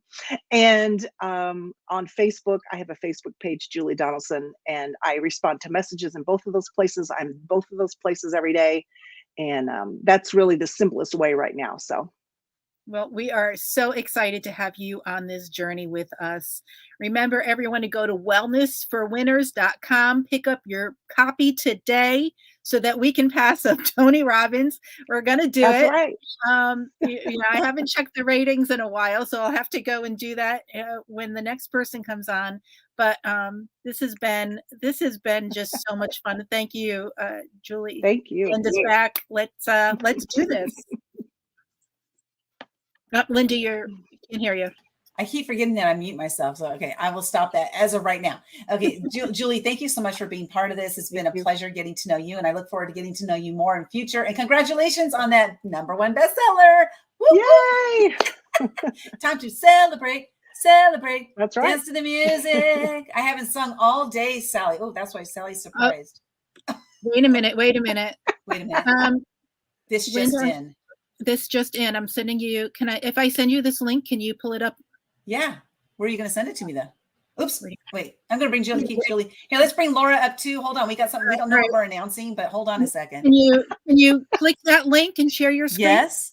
Okay. Hold on. Let me click it. And let me find what you're. Okay. I found what you're talking about. Hold the phone, everybody. Here we go. Wait, I got to get to the right one. Okay, hold on. Here we go. Here. Look at number 14. Passed up 20 minutes. Woo! We did it. Oh my gosh, look at we're number 14. Serious? Look at we're going to hit #1. We're going to pass up all these guys. You know what? All these guys, we're going to pass you up, Tony. And whoever you are, Arthur, we're coming for you. We're coming to get you. Okay. Oh my gosh. Can you tell I'm excited? That's great. Sally, oh my gosh, that was a great share. Thank you so much. Julie, I'm glad you could be here to witness it with us live. Me too.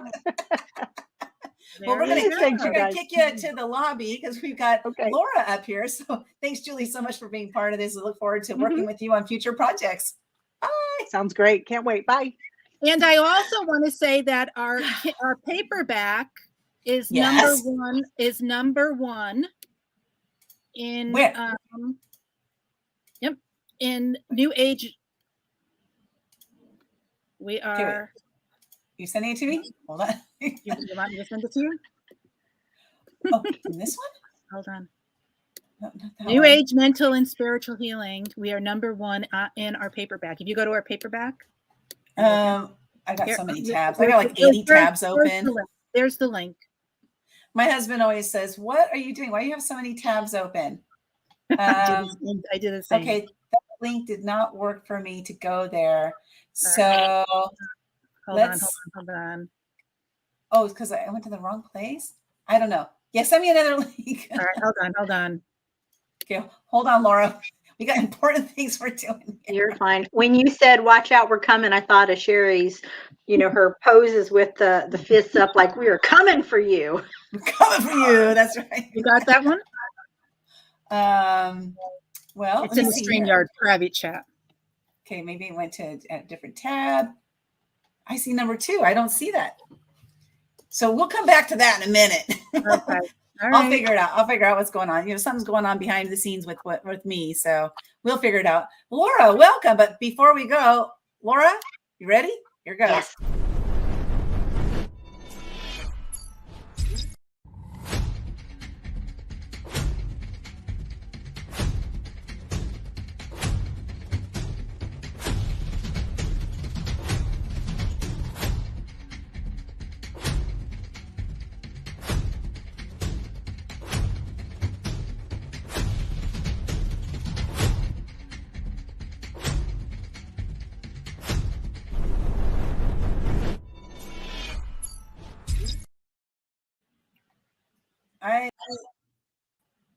There we go. I don't know how I could love more what we do, but I'm going to try. Laura, I'm so excited to have you here today because not only are you part of this book, which is a #1 best-selling book, and we beat Tony Robbins, but we are working on another book together too. We're not going to talk about that today. Well, just the title of it is Action Takers Who Are Thriving After Cancer. And I'm so excited to have you on that journey with us. And that's part of your chapter here. So I'm going to just ask a question here, and then I'm going to go disappear a little bit because I got some stuff to do behind the scenes here. But your quote here, probably like most people, I never fully knew what was involved in having cancer. So you want to share with us like your journey through the finding out about it, and maybe, I don't know, did you believe it at first? You know, what were some of the things you went through when you found out you had cancer, and what are you doing today? Wow. What a loaded question, right? So when I found out I had cancer, I was at the point where it had already gone from the size of a golf ball when they told me it was fibrous tissue and not cancer to the size of a tennis ball, at which point I knew it was coming out regardless of what it was. And so I went in, and when they said it's cancer, it was like, okay, it's coming out. That's all it's got to do is come out right now. And it was a journey. It was, and I had so many friends and family who'd had cancer over the years. And I guess, I don't know if I was going to say I was just dumb or ignorant. It was like, you go, you get treatment, and you're well. It wasn't like, oh my God, there's mental and emotional and stuff you can eat and can't eat, and you're going to have brain fog. And it was a journey. It was way more intensive than I intended it to be, in my mind, but I've come out so much better on the other side. So where am I today? Today I am thriving after cancer. My hair has grown back. My eyebrows have grown back. All the fun stuff. Sometimes I think I still have a little bit of chemo brain. I don't know if that ever really goes away. But running my business and helping others free trapped emotions, which honestly I think was probably 95% of why I ended up with breast cancer. I think I had some negative emotions that ended up in my breast. Yeah, those trapped emotions will stifle you at times. I know, I've got a friend, and she's does a lot of that emotional healing stuff too. So why don't you tell us a little bit about how you got involved with that, and what you do with that? So my first step was I actually realized I was grieving, and not in the typical way. When you have a mastectomy, most people say they grieve their breast. That was fine. I was getting reconstruction.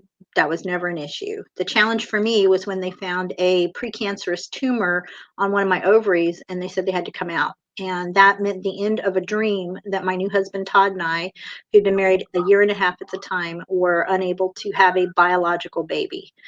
Yes, people said, oh, you can still adopt, but that was negating, the grief that I was having. And so it was like, wow. So I did a grief program, and that helped immensely, but it didn't take all the edge off. There was still like underlying stuff that I just couldn't get to. So I started with the emotion code and went, oh my God, this stuff is amazing. And at first it was like, okay, is this woo-woo? Okay, do I care? No, it's working. It doesn't matter. And so I realized that it was just an amazing tool, and I used it, and I can now, that's why I know how many emotions I have cleared, and especially from the breast area.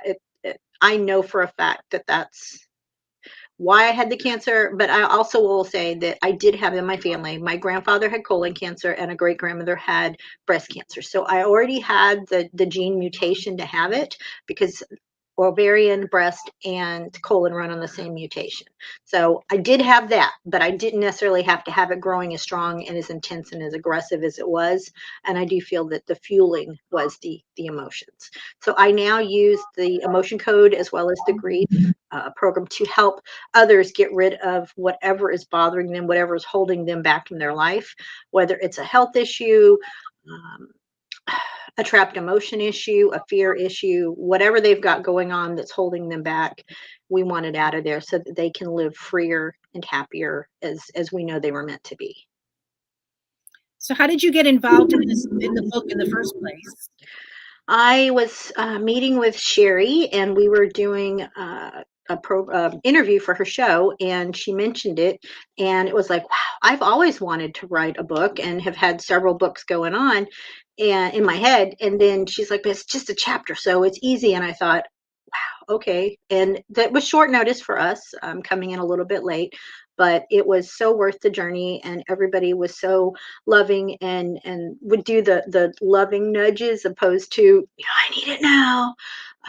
But the process has been just amazing. As Julie said earlier, just having everything, graphics and what swipe files and things to say and post made the process. So it wasn't just you trying to put all the pieces together. It was you and a team. And it really made something that would have been very daunting to be something very pleasurable. So what have you liked so far of this whole, from the beginning in writing your chapter, and then to now being a best-selling author on Amazon? What do you think is your favorite part so far? My favorite part was waking up this morning and seeing the graphics that said Amazon bestseller and sending it to my parents.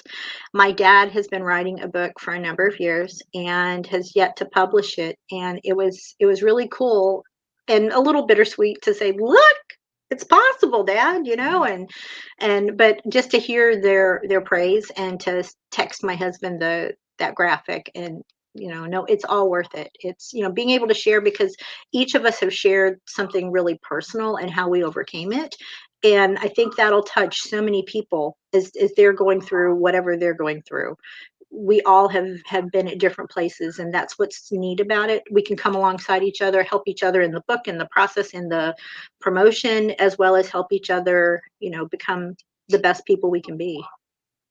Was that a little daunting for you, being able to share, your personal aspects of your story? Because I know the first time that I, submitted my chapter, to share sometimes something so personal, you're like, oh yeah, it was. I don't know if I'd say daunting, but there was definitely a lot of fear in it, in having something so private and so personal, be out there.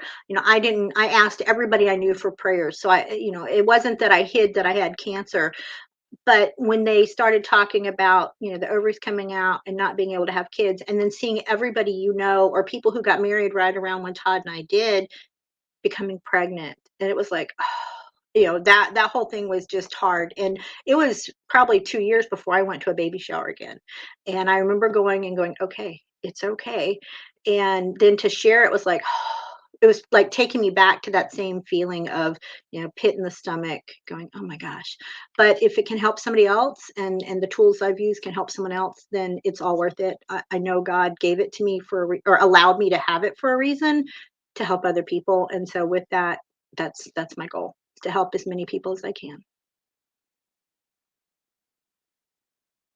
Back, you all have been, such givers, and that's part of our journey. We go through this stuff, and we were able to help people then who are where we were, and bring them along for the journey, and show them, listen, this is what I overcame, and this is what I became a winner at, and I can now help you to do that. So how can people get in touch with you and get part of your program or the stuff that you do? So the link that's there, heartunburdened.com. And once you're on that page, on the right-hand side, there is a link to take a trapped emotion quiz, and you can take it and get your results instantly. And the cool thing is there'll be several emails with some tools that you can use to start getting rid of some of your trapped emotions that will start popping in your email. So what's next for you? Share a little bit about, I know you've got a little something on the back burner with us. Why don't you just share a little bit about that? So Linda, being an amazing person that she is, and making the connections, doing a co-author on a book coming up on cancer thrivers. And so excited about that. And also doing a personal book on the full cancer journey, but I haven't fully got that figured out yet. But that will be coming hopefully by July 31st, because that was the 5-year anniversary of when I was diagnosed. We are so happy to have you on this journey with us and to have you part of this book, Wellness for Winners. Your story is phenomenal and the stuff that you've overcome. And just thank you for being a part of this. And remember to go to wellnessforwinners.com and get your copy today. So we are doing it. We are doing it. And if you didn't watch earlier, we just passed out Tony Robbins. Linda, we can't hear you. Yeah, I covered you up, Sally. I was like, that ain't right. That's not a good look on you. I mean, it looks great on you, Sally. It looks great on you. Laura, yeah, thank you so much for being part of this journey, sharing your story. And, your story is one of hope. And, that's what we're hoping with this book, like that will do, is give people hope in different areas of their lives, whether it's, financial, emotional, mental, different areas. Right. And so your story is definitely one of hope. Congratulations on 5 years. That is so fantastic. I love it. It's, it's just to show that, it doesn't mean it's over. Just because you have a diagnosis, it doesn't mean your life is over. And you are truly thriving after cancer. And we're looking forward to putting that book together with Heather Carter. So Laura Sharpwaits and Heather Carter are heading up that book. And if you want to join us in that one, or, if you have somebody that is thriving after cancer, go ahead and send them to actiontakersbooks.com to have them join us there. Laura, thanks so much for being here, and congratulations, #1 bestselling author, and you beat Tony Robbins. We'll see you later. Bye. Oh my gosh, that was so fabulous. I just love her, her attitude about it all. And unfortunately, I've not been diagnosed with cancer, so I don't know what that's like. But I do have cancer that has run in my family for years and, decades and stuff. Yeah. And it's been just seeing, my family go through it. My aunt, as a matter of fact, she had bone cancer. I don't remember how old she was when she passed away, but she was in her 50s, and it lasted 2 years. And so it's like 2 years of this cancer, and it just, ate away at her. But one thing that my aunt had is a sense of humor. And so I remember one day she said, I went to the doctor today, and because she loved to drink her beer, right? And she'd drink them, like really cheap stuff like Coors. Sorry, Coors, but it is cheap beer.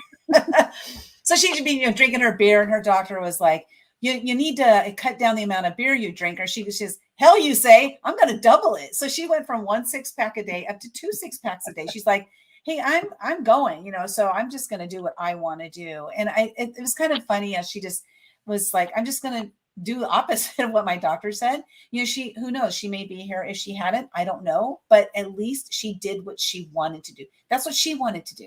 Everybody gets to make their own choices, as we mentioned earlier with some of the other interviews, and so it's definitely a journey for all of us. Now, this Wellness for Winners, it's Wellness for Winners. It's your guide to wellness, success, and happiness. What does wellness mean to you? What does success mean to you? What does happiness mean to you? Well, in this book, you're going to find what it means to 30 different people. So pick up the book. You're going to find stories from spirituality to emotional wellness, to mental wellness, to physical wellness. You're going to find so many different categories. And so, just pick up the book. Again, you can get it at wellnessforwinners.com. And we did already beat Tony Robbins. So as you see, we passed up Tony Robbins. And Sally, I'm just let you know that there is a little bit of feedback on your end. So if you have earbuds, please, because we're getting feedback. It's bouncing off your walls. And so we will change that up. And Sally, our next guest has not arrived. So let's just shoot it. Shoot the shit. Yeah. Let's talk about Girls on the Run, because this is 100% of the net proceeds from the sales of this book, Wellness for Winners, is being donated to a nonprofit called Girls on the Run. So what we do with all of our books, these collaboration books that we bring together, we also publish solo books. So if you're doing a solo book, you don't participate in this part of our program. But what we do is 100% of the net proceeds from the sales of each one of our books gets donated to a different nonprofit. So as the authors come together and they start, submitting their chapters, they vote for a nonprofit that they want to support. And then what we do is at the end, we have everybody vote to come down to one nonprofit. And I love doing this. And I'll share with you the reasons why I started doing this. This is way before I knew Sally. Like, I didn't even know her at that time, because I've published 4 collaboration books so far. This is the 5th. And so people asked me, how much money are we going to make from the sales of the books? And I was like, really? I mean, Amazon keeps most of it. They literally keep 85 to 90% of the sales of the books. So there's not a whole lot left over. I myself was in a collaboration book where they promised us royalties. Well, the royalties weren't going to come in until we hit $100 per person. Now, that takes a long time to do. So I said, instead of doing that, instead of giving them $100 maybe in 4 or 5 years, because it's been 3 years since I was in that first collaboration book, and I still haven't seen any money from it, which is not the big deal about the money, but it got me thinking, what can we do different with our books? Well, we're going to donate it all to charity. So when the money does start coming in, we end up donating it to charity. Now we have 2021, because we're in 2022. I can't believe it. But 2021, 2/22/22 is coming up. I just newsflash in 7 days. But I still need to go back through the 2021 money and find out what's the amount that we're donating to the charities. Like, I got to take the time out to do that, which I'm planning on doing that this coming weekend. So we'll be donating, it's a couple $1,000s that we'll be donating to the different charities from Momentum, 13 lessons from action takers who changed the world. And we had The Fearless Entrepreneurs. We had Invisible No More, Invincible Forevermore. So it's been 3 books. This is the 4th book. And so all of those proceeds, 100% is getting donated to the nonprofits. And it's the net proceeds, because when you buy a book, Amazon keeps their fair share, or more than their fair share. And then they give the pitlins to us, right? And so we end up distributing that money.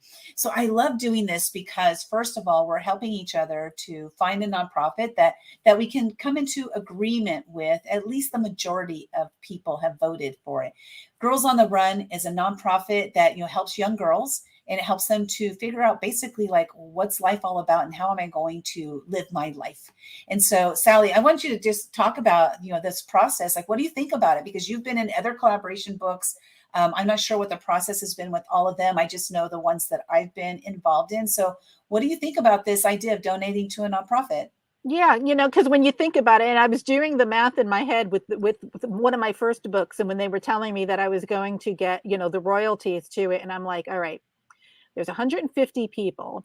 And if it's $3 a book, that's like 5 cents for every book or 3 cents for every book that they sell.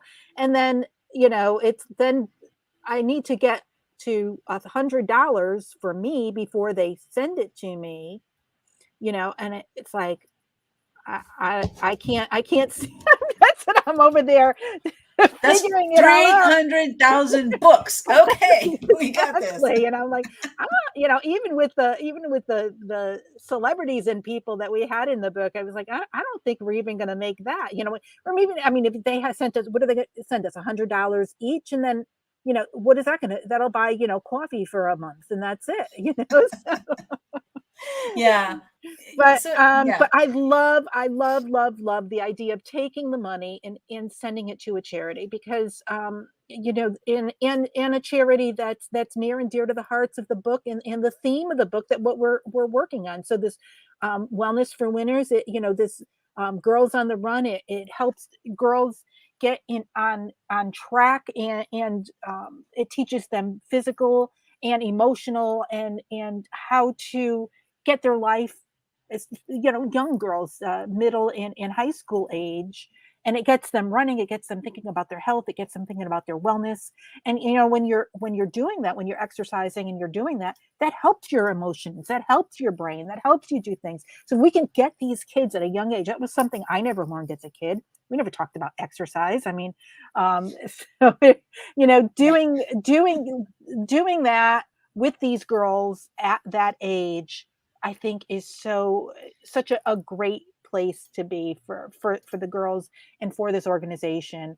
And I'm just so proud that that's what we do with these books. So Yeah, it's been really important to me because I've always been philanthropic. Even when I didn't have money, I donated time. Mhm. Right. So being able to be philanthropic in many different ways. And I see Jeffry Lapsker has shown up. Okay. And then we have Jaymie is also in the lobby there waiting to come up. So we're going to bring Jeffry up because he's next up in the line. And let me see. Here we go. Hey, Dr. Jeff, how are you doing? Can we unmute you here? It won't let me unmute you. Are you able to mute yourself? There should be a mute button. We can't hear you. It says you're, and I can't, it won't let me unmute you. I have no control over you. It says your microphone's not connected. That's weird. He's on his phone. How could it not be connected? Can you hear us? Can you hear? We can't hear anything you're saying. Can you hear us? I'm not sure. Is there? You should see. There we go. Now I hear you. Okay, awesome. Awesome. Hello, welcome to the show. Well, I'm the only one that's doing this from the street because I'm in the lower level of a building and I got no reception. Oh gosh, well, no worries. You're here. That's what's important. That's what's important. So what I'm going to do is I'm going to send it over to Sally. Go ahead and Sally, take it away. Hey, Sally, how are you? Hi, it's great to have you here. So why don't you just tell us a little bit about your chapter in the book, Wellness for Winners, and what got you into this book? So basically, it's kind of like a story of my life, of how I met my wife in dental school and the trials and tribulations of an illness that she went through. She actually passed away from COVID. She had a pre-existing condition. And then when you think your life is all over, you decide to go online one night. And I went on a couple of different dates. And it was kind of weird for me. I'm not like an online dating guy because I was married for so many years. But then I met Morton. So we've been dating for about 15 months. And we have a really nice relationship. We have a thing going. We're going to work together. And I just felt it was kind of like a movie. It was like, COVID 2020, a lot of negative things happened and a lot of positive things happened. So that year, 2020, I actually had a granddaughter born from a daughter-in-law, a daughter born from a daughter. The craziest thing, my brother at 57 had a baby and he had a daughter. So in 1 year, which I kind of find amazing, can you imagine that you could think something happened in your life that has never happened to anyone that's ever walked the face of the earth? And I want you to understand something. How many people in 1 year get a granddaughter, lose a wife, get a niece that's from a 57-year-old brother, get another granddaughter from your own daughter? So get a granddaughter, lose a wife, get a niece, get a granddaughter, and meet the next amazing person in your life all in 1 year. I tried to run like statistics on that.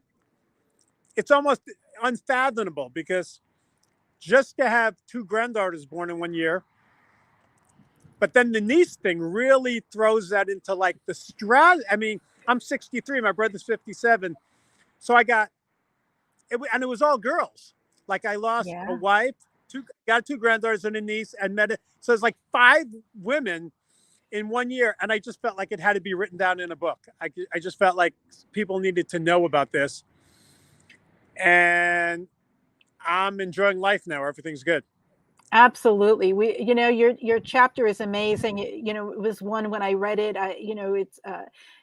you're crying 1 minute for you and then you were happy the next minute for you. And all that change in that short amount of time, I'm so glad that we had this forum for you to be able to write about it. Now, was that helpful for you, being able to get it out and get it on paper? How was that process?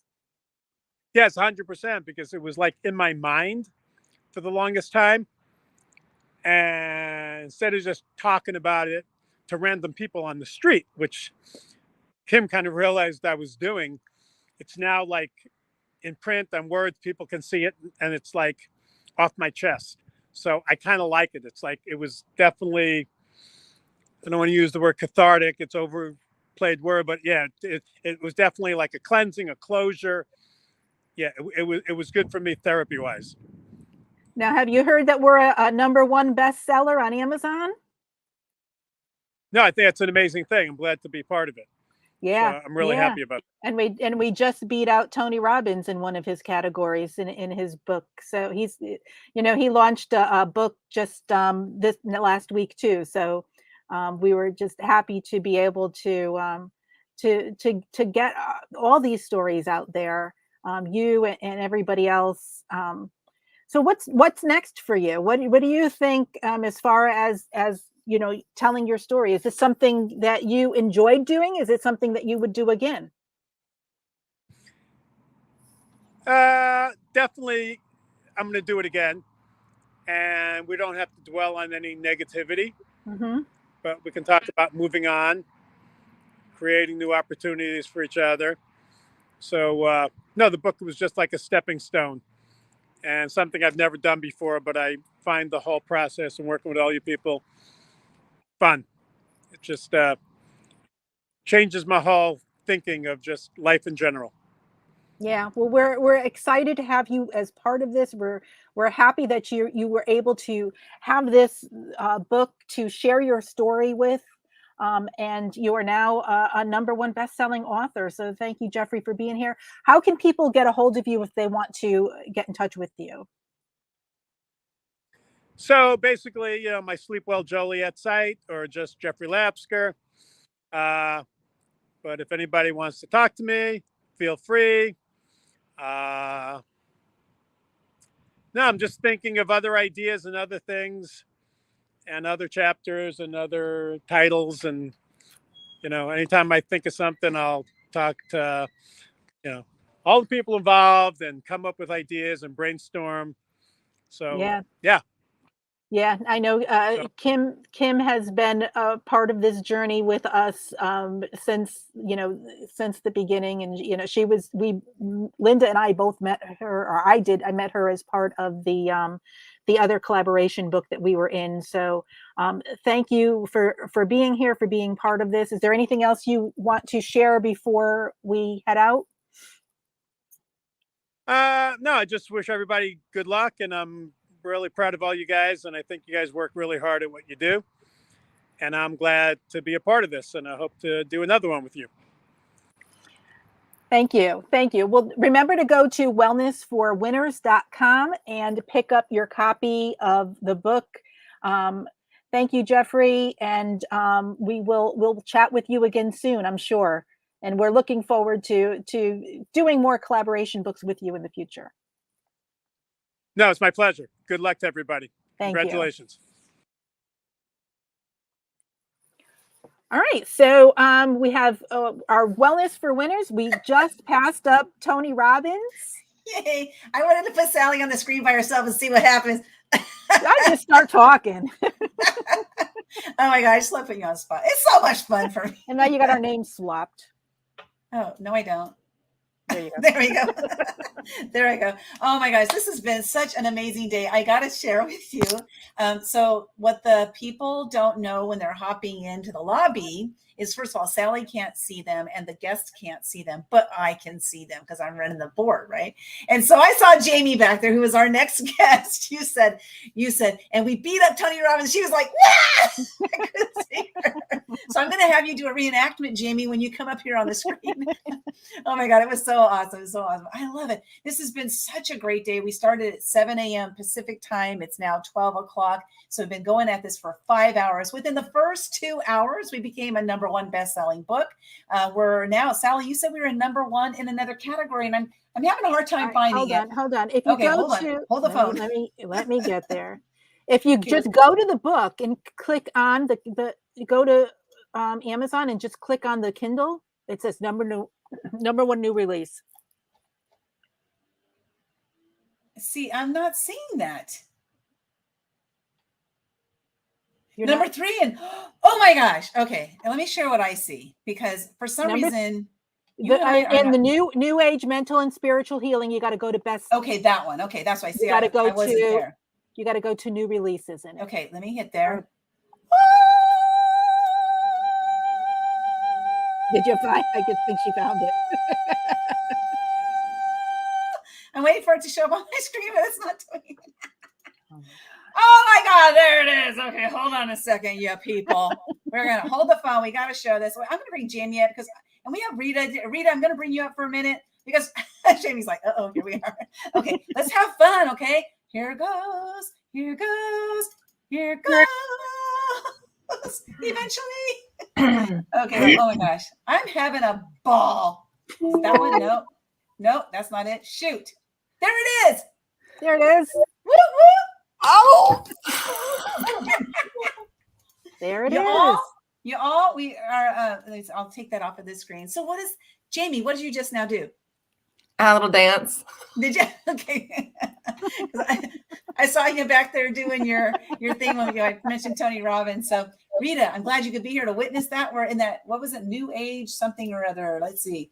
New age mental and spiritual healing, which is perfect for when we bring Rita back. So Rita, we'll see you in just a few minutes. Okay. Oh, she didn't get a chance to say okay, but I have just a trigger finger right now because I'm so excited.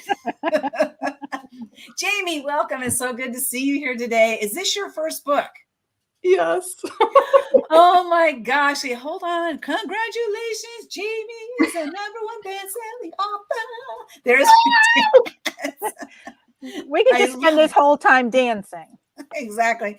Oh my gosh, that's so great. I just want to know, first question I have for you is, how does it feel to be a #1 best-selling author? I'm not usually shy for, without words, but I am. And this is a, I hope the raccoon doesn't come out. My eyes may, my eyes may. It's a very big deal.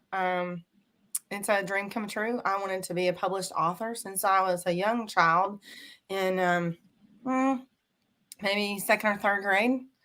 And I didn't know at that time what I wanted to write about. I did a lot of poetry writing as a child, so I thought maybe I would do some sort of book of poems that I had written, but I had no idea. And then a lot happened in life, and I let go of that dream. And one Miss Sherri Leopold brought that dream back into the foreplay, back into the front of my dreams and of my life. And what a blessing. And you ladies have brought it to fruition. And today is a dream come true.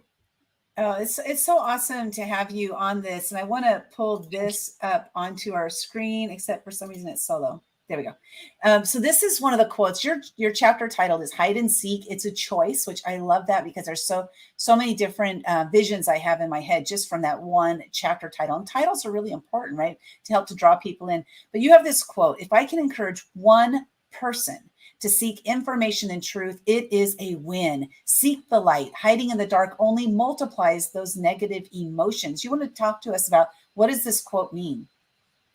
Well, I have hidden a lot of my life. I started having a lot of health issues when I was very young, and it's been a lifelong thing for me, and it has shaped the entirety of my life. And most of my dreams and goals have not yet turned out to be what I had wanted, what I had had in my mind, and what I had pictured due to my health situation. And so it has literally been my entire life's quest. And it was my mother's quest in a lot of ways also. And my grandmother, my Meemaw, before her, kind of paved the way as far as the natural aspects of finding natural alternatives to just being healthier and healthier, living a healthier lifestyle. And so that quote, I know that there are so many people out there who I used to think I was alone, and it was a terrible, terrible feeling and terrible place to be. But it was only a feeling; it wasn't the truth. And there are many people out there who are also suffering in silence, I feel like, and have been told that it's all in their head. It's only anxiety. It's, take this pill or that pill and put a smile on and go on about your business. And it's much, much deeper. There's a genuine reason for their health issues that just hasn't been discovered. And I want to reach out to all those people and just give them a big hug and tell them that I love them and that we can walk it together, and I'll hold their hand and I'll be there to help them, because I don't want anybody to feel like I have felt for most of my life. Yeah, I've read a lot of these stories about people where the doctors have said to them, "It's all in your head." Yep. And deep down, they know that there's something wrong.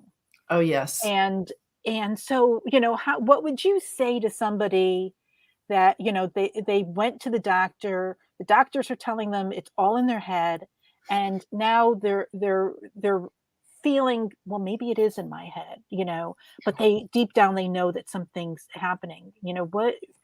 How would you, help somebody like that? What would you say to them? First, I would like to comment on what you just said about, that you go to the doctor and they say it's just in your head, and then you start to think that about yourself and think that is the reality. And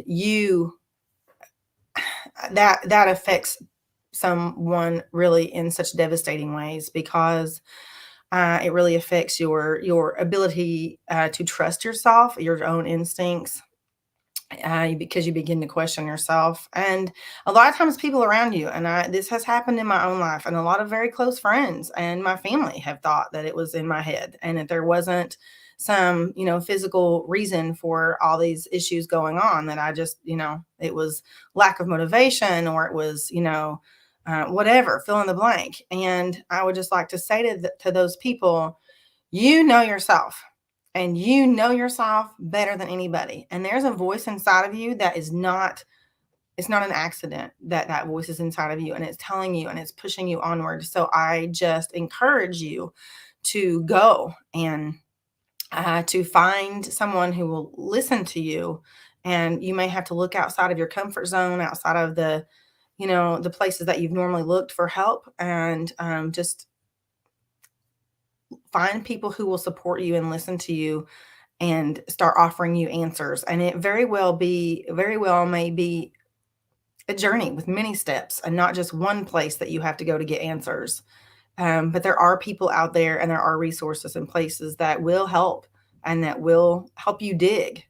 So just keep at it. And Lyme disease is one of those very obscure medical diagnoses that it's not just from a tick. It's not just from a bite that you get that's, a bullseye and you see it today and it's an obvious, evident thing. I spoke with my primary care doctor and I was told that it absolutely couldn't be that. And then I went and got tested the next day, and sure enough. So just, yourself.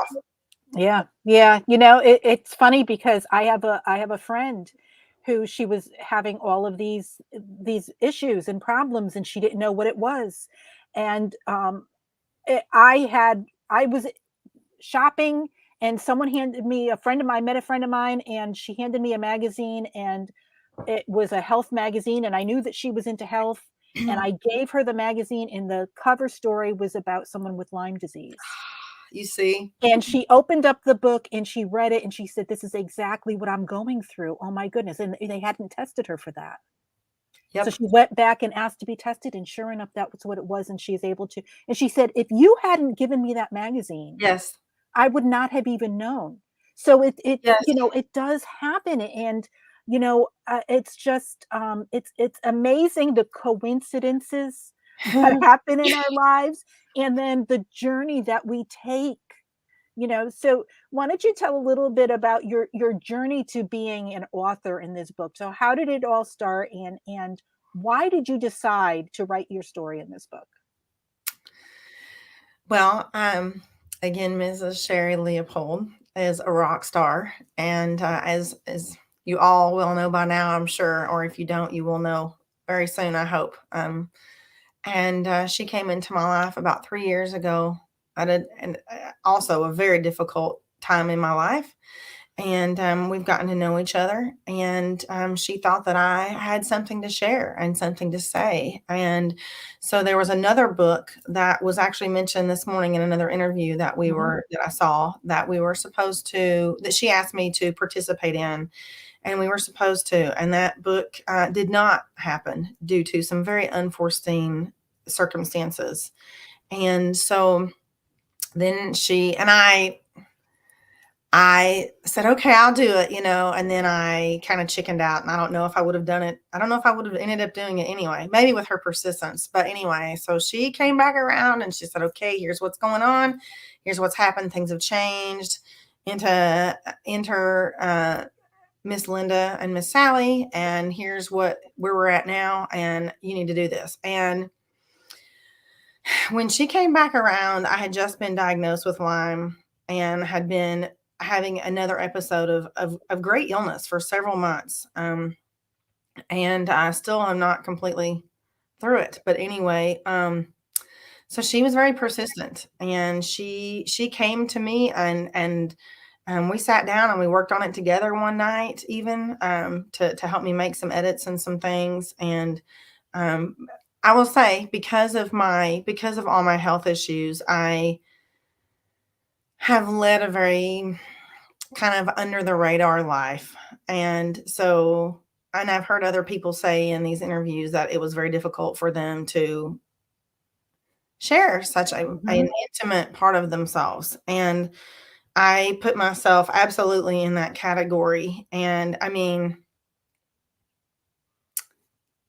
completely, all this whole process, even to right now, it just is kind of nerve-wracking for me to share myself. It's taking those little steps out of our comfort zone. Yes.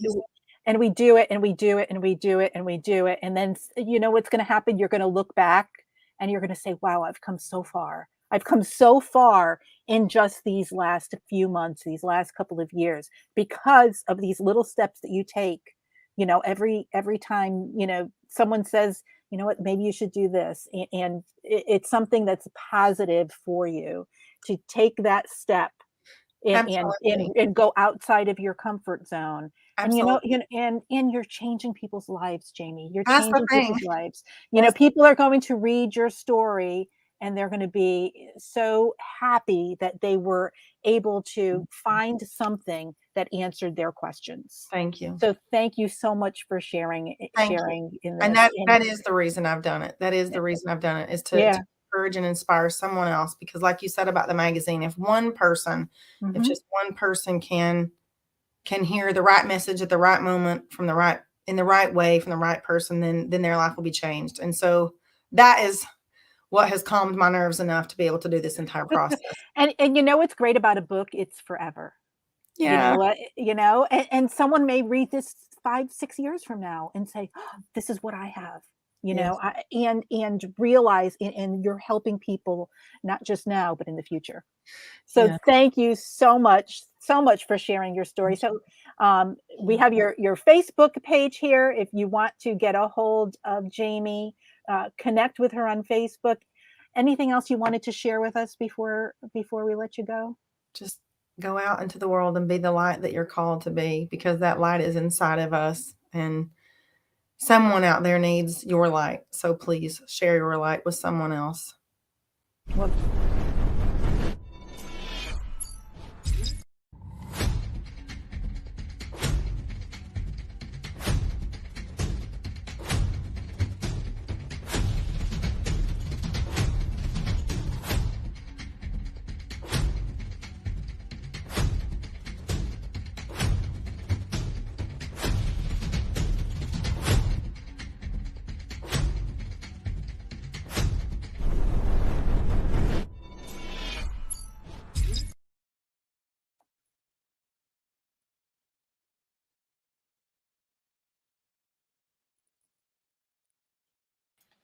I've been talking and my was muted. Oh my God.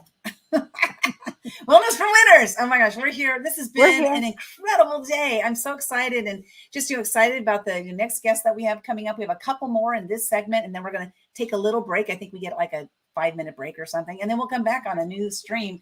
But Wellness for Winners, we hit number 1 in 2 categories so far. We're shooting for more. We passed up Tony Robbins. That was like one of my biggest goals. Today was to pass up Tony Robbins. Of course, we wanted to hit that number 1. But Tony Robbins, to pass him up, and that was just such a cool feeling to have that. And I saw Jaymie in the background, before we went live with her, and she was all like, "Oh, Tony Robbins," right? And then afterwards, I saw her, and it was just so touching because I saw her with somebody else. Jaymie, I hope you're watching.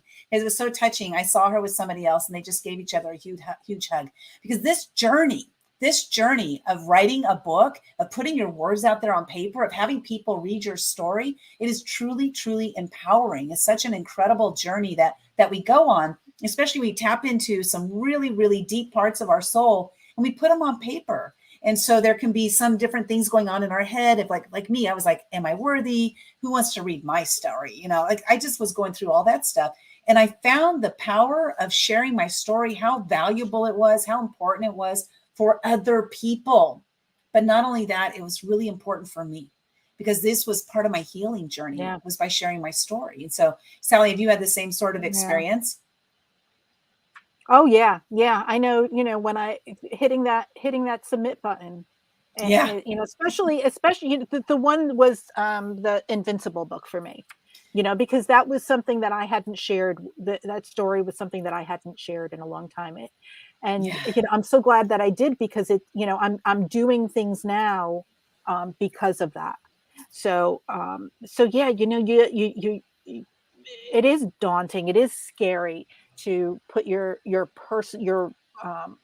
things that have happened to you that you really maybe I don't know if you're embarrassed about, or it's something that was so emotional for you at the time that maybe you don't want to share it, but other people have gone through it, and so and it's that the heart of these authors to be able to want to share their story so that they could help somebody else.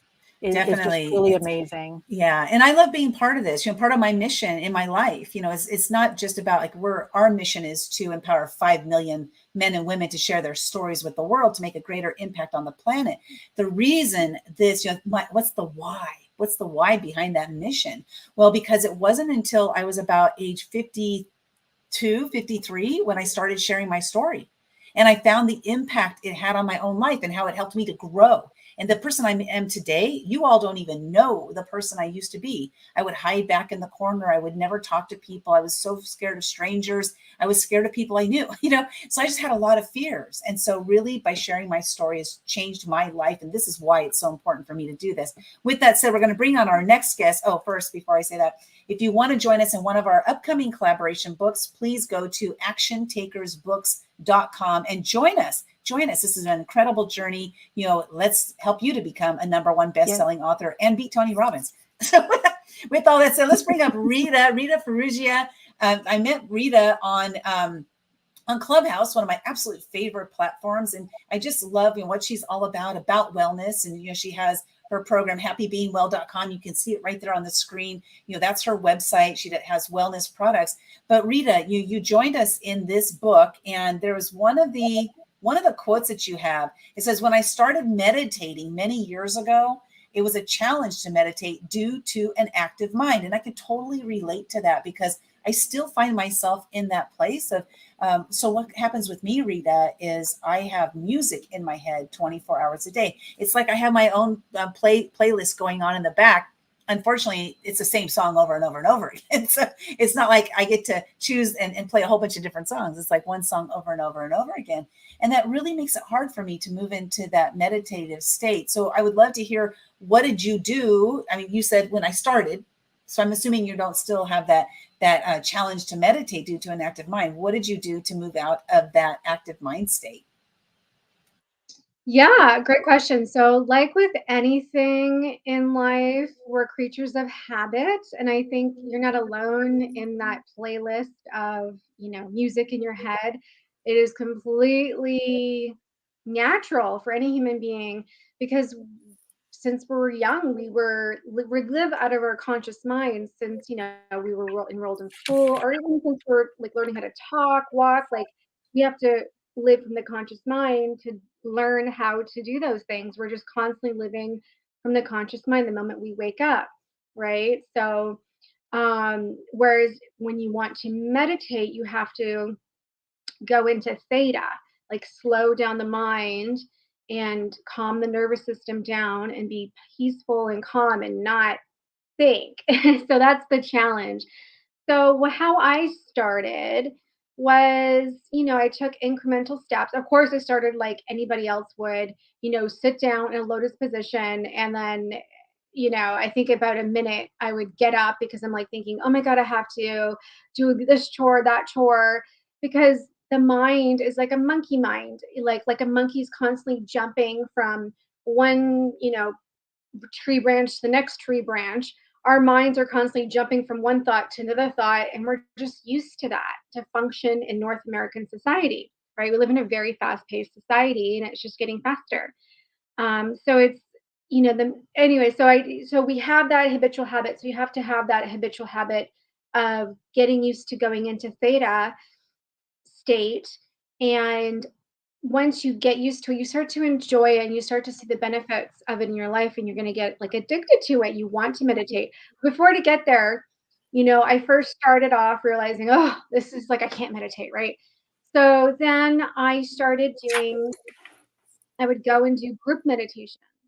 And that really helped because, everyone else is doing it, and you have a facilitator guiding you into the meditation, guiding you in terms of, close your eyes, breathe. And so as humans, we, just like we were in class, we naturally will listen to instructions, right? Because we've been conditioned from the early days of being in school for so long to do that. So it's a kind of like that classroom effect that we're accustomed to. So I would do that. I started off going into group meditations, and then at home, guided meditations again, in the comfort of my own home, have that. And then I would then start like, oh, this feels amazing. This feels great, And so then I would just start doing it myself and kind of guide myself. And then I would able to hold a silent meditation for, would go from 5 minutes to graduate to 10 minutes, then 15 minutes,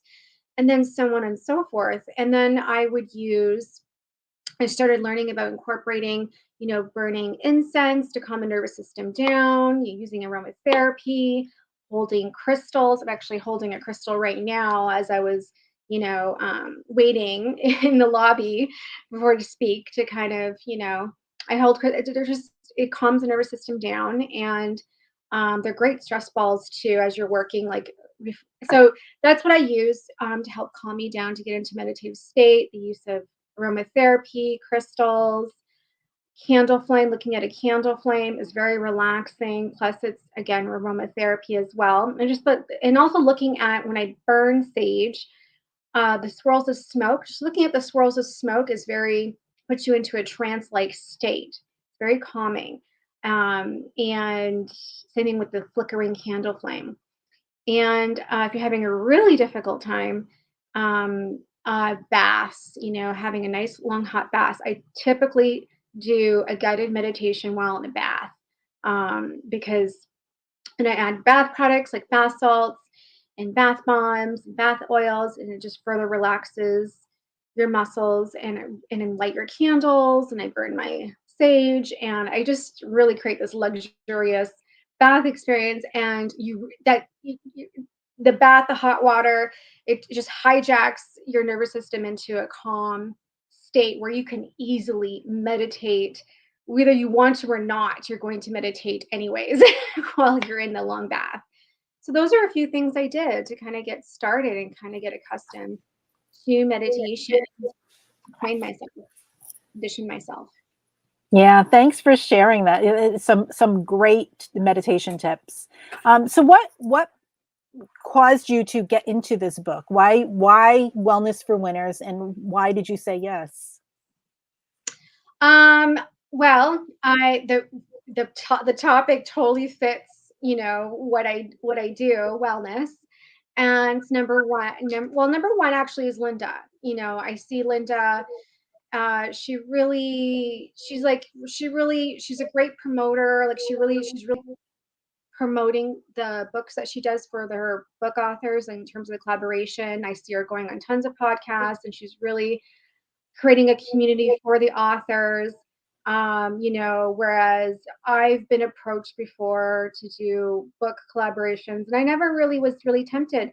But I'm actually like witnessing Linda, like really, you know, promoting and creating that community. She's really like putting a lot of energy into creating that collaboration, which would make any book successful, and all, plus that community amongst the authors. That was number one. Number two, of course, the topic. You know, it fits perfectly with what I do. I can definitely write about, you know, how to be a winner in terms of your wellness activities. So those were the two top reasons. And what my brain is just, I got so many so many things going on. But so why don't you tell us a little bit more about what you do and who you are? Yeah. So what I do is I run a wellness e-commerce site selling wellness products mainly to women. Some men do purchase as well, like they purchase like bath soaps and stuff like that, and deodorants, natural deodorants. That's what I do. But I really try to inspire people through, you know, free education, free inspiration in terms of the benefits of living a wellness lifestyle, you know, in terms of the importance of meditating and offering inspiration and education around how to meditate regularly, getting tips around that, and offering tools and products to support a wellness lifestyle, right? Through, you know, sage and Palo Santo and crystals, and offering creative leggings that you don't look like every other, you know, other legging out there. It's creative. There's a lot of symbols on the leggings to showcase your personality and express yourself. So that's really my motivation behind happybeingwell.com, is trying to get more and more people to commit to a wellness lifestyle. So they can. Yeah, go ahead. Again, I was going to ask if this is your first book, or have you written anything This is else? my first book. Yeah, I've always been meaning to write a book, and I think like most people, you know, we want to do it, but just the getting started process is like it's always being pushed, right? Because it's like there's a lot of steps involved, and you know, you have to write multiple chapters, you have to design your cover, you know, the writing involved. And so with this was a great way to kind of get started and get familiar with the writing process when you're just committing to one chapter, and then you and Linda take over everything else. I don't have to do the advertising and marketing materials in terms of designing the cover and stuff like that. So it's a great kickoff point to kind of get, you know, accustomed to that process, so it's not so cumbersome when I decide to write my own book, right? So it's a great starting point. So what's next for you? Do you have any goals or dreams for what's coming next? I'm going to be contributing to Action Takers with Healing Powers book as well. What's coming next? I have a big event actually coming in San Diego. Yeah, so there's gonna be a big event there where people can. We're gonna be contributing to a cause, breast cancer. So people can volunteer or make donations, and Happy Being Well is supporting that in San Diego in October of this year. So we're excited about that. And people can take pictures with an influencer and have and also to do opportunities to win gift baskets from Happy Being Well's wellness products. So that's upcoming as well. And I'm also a co-author in the book I read as well. Right, right. So that's amazing. So thank you so much for being part of this journey with us. We enjoy having you as part of this. Now you are a #1 best-selling author on Amazon. And how can people get a hold of you? They can go on my site, happybeingwell.com, and click on contact us. And I oversee all those emails. They can go on the Instagram page at Happy Being Well, and send a DM there as well. And yeah, that's how they can get a hold of me. And there's plenty of free ebook downloads. If people want to start meditating, they can download How to Meditate Easily ebook on happybeingwell.com in the blog section on our resources page. There's a whole bunch of free wellness books, plant-based recipes ebook, essential oils guide, a whole host of wellness topics that they can download for free. Perfect, perfect. Thank you for sharing your story in our book. And Linda's here, and everyone go to wellnessforwinners.com and get your copy today. Yeah, awesome. Thank you so much, Rita, for being part of this and all the future things we're working on together. We got the book I read, got your chapter on that, and then we got the Action Takers with Healing Powers coming up, and just lots of great stuff coming up. Look forward to seeing you, and you are now that #1 best-selling author, and we beat Tony Robbins. That's right, you're doing the dance. Doing the dance. So we'll see you in a bit. We're going to bring on our next guest today, and keep out there, keep pushing it out there, because we want to hit #1 in more categories. And so we'll see you soon. Thanks, Rita. We'll see you in Clubhouse for sure. Bye. Bye. Oh, wow. Just a phenomenal. I'm just loving everybody, Sally. This has been a fantastic day. Started nice and early this morning. We have 2 more guests in this next hour, and then next half hour or so. And then we're going to take a little break. Go get some lunch for me, probably dinner for you, because you're hours ahead of me. Get some lunch, and then come on back and keep going. Then we have our after party. You're going to be doing some interviews. Exactly. That's going to be fun. How can people find that after party? Where are you streaming that live to? That'll be on Zoom. Oh, aren't you streaming? I'll be on my YouTube channel. Which is? The Self-Care Rockstar YouTube channel. It'll be there, and then I'll be putting it on Facebook too. Okay, awesome, fantastic. That's going to be amazing. I won't be there because I'll still be doing this. Well, you'll be there you'll be there. I'll be there for the after party, not for the interviews though. Yeah. So let's bring up our next guest. We have Katrina, and before we bring Katrina up, you know what we're going to do, Sally?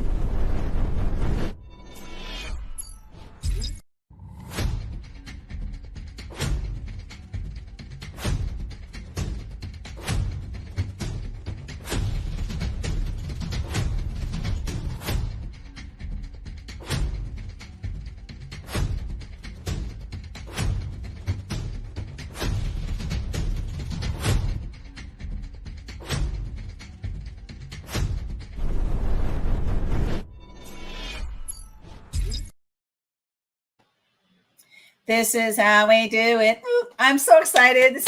Katrina, it's so great to see you again. We just had you on, I think, a week and a half ago or so for the author interviews. Yes. Yes. So you're back for more. Here we're going to talk we about beat Tony Robbins. Wait, hold on. I got to put that up on the screen here.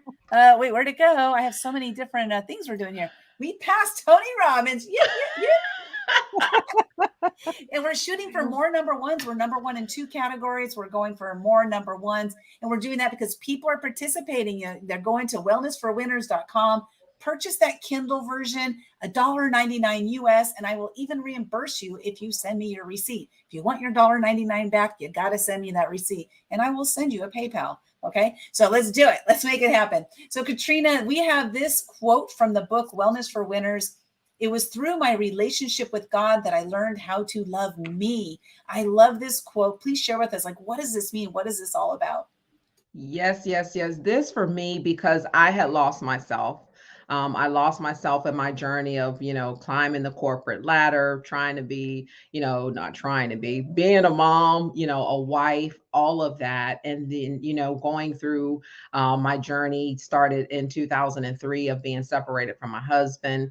I didn't know who I was or how to love me the way that God loved me. And so as I built my relationship with him, that's where I learned how to love me and how to see me through the eyes that he sees me through, despite what was going on around me, or what was happening to me. I learned to love me the way that he does.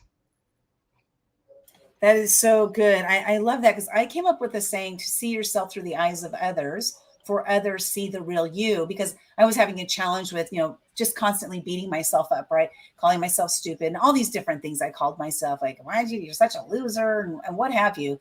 And I had other people would compliment me, and I started realizing that I needed to just accept that. And so I think what you're saying here, and I love this, because I had never thought of it through the eyes of God, what he sees in me, because we are all made of his image, and we are all these incredible beings, and we have these opportunities to go on the good path or the bad path, and it's interesting how we get to choose that. So I'd love for you to talk about your journey with God. Talk about your chapter in the book, Wellness for Winners. Absolutely. So my chapter is the 7 minutes that transform my life. And what that is for years, as being a believer, loving the Lord, I had always wanted to, read the Bible. And so I'm a King James version person. I know there's tons of different versions, but it just didn't hit the same for me.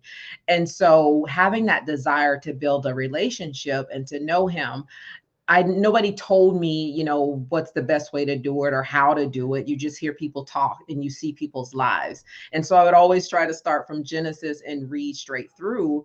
And by the time you get to where it's talking about the different lineages, I was like, what is this? And I don't even know what I'm reading. And so I would always put it down.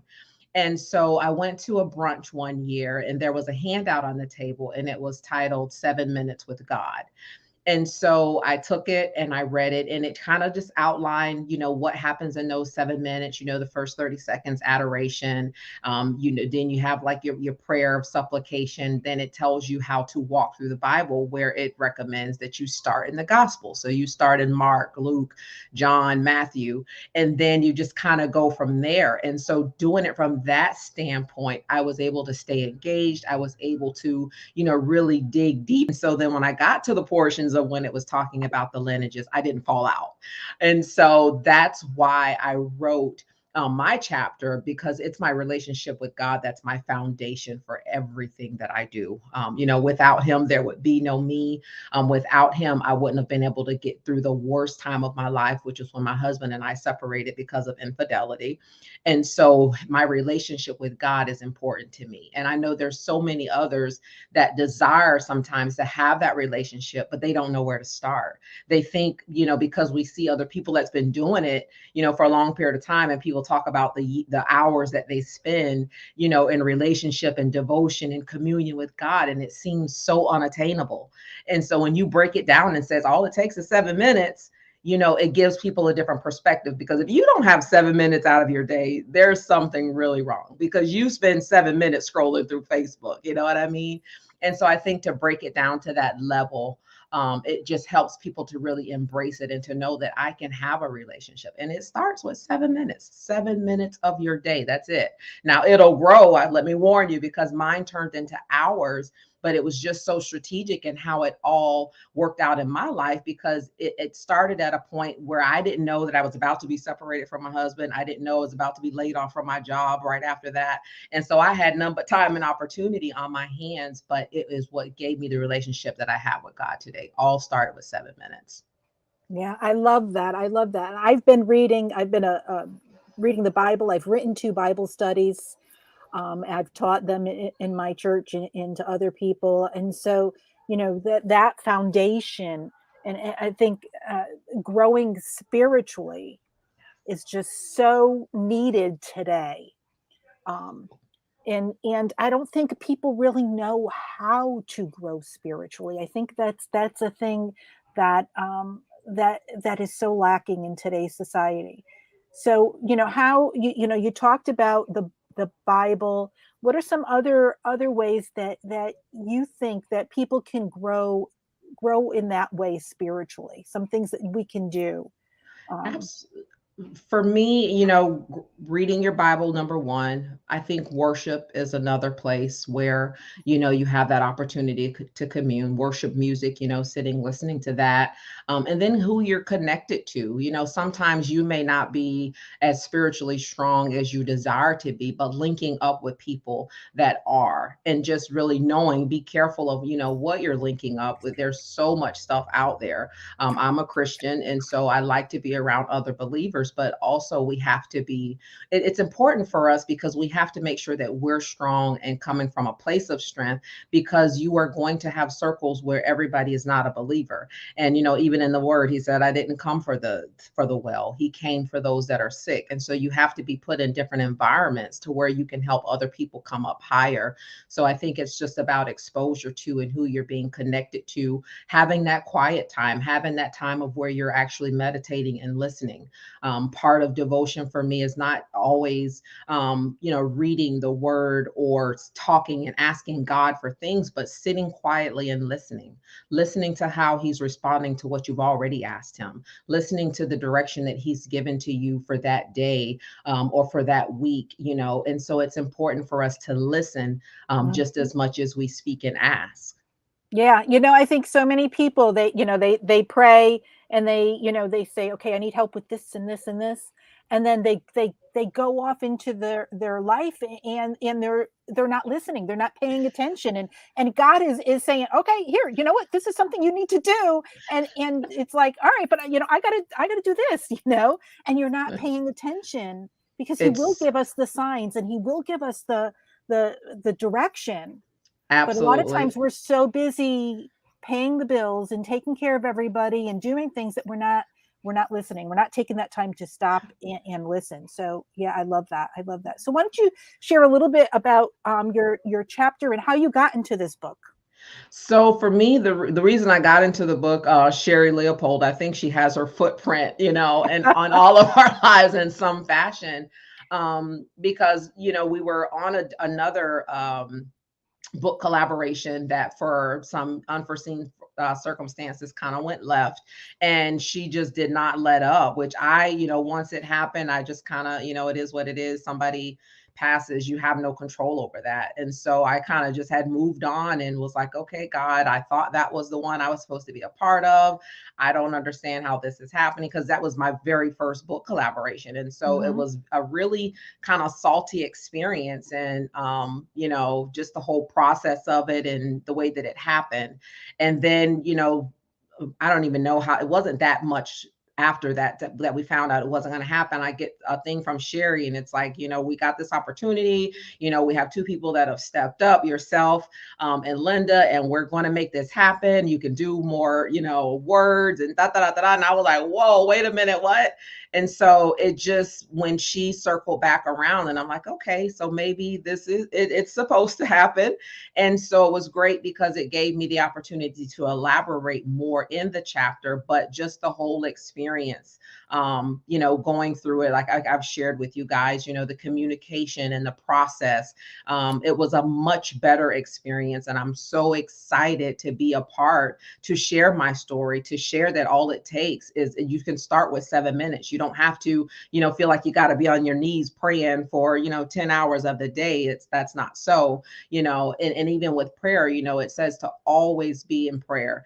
God realizes that we have to work. So prayer is a heart posture, not that you're in the corner on your knees, praying 24 hours a day. Your posture of your heart should always be from a place of prayer.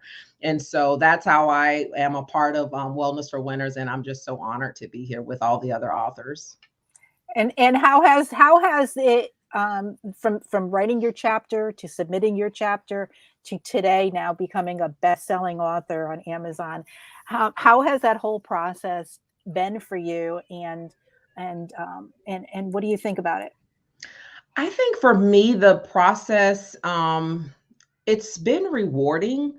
I hate to say ease, because it's not that it's easy, but I think when the time is right, God gives you the anointing to do it.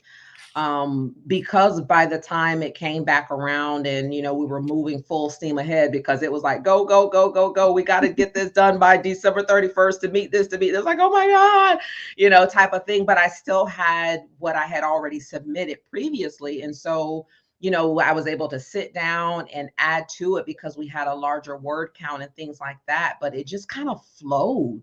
It wasn't where you had to force it. I think because of the communication, it has made it very simplistic, because you guys have led and guided us along the way. You've provided templates for people that need it. I mean, with the artwork and everything, it's just really been a smooth process, in my opinion. I will say today, because there has been so much communication, it's like, okay, Katrina, what do you want, communication or not?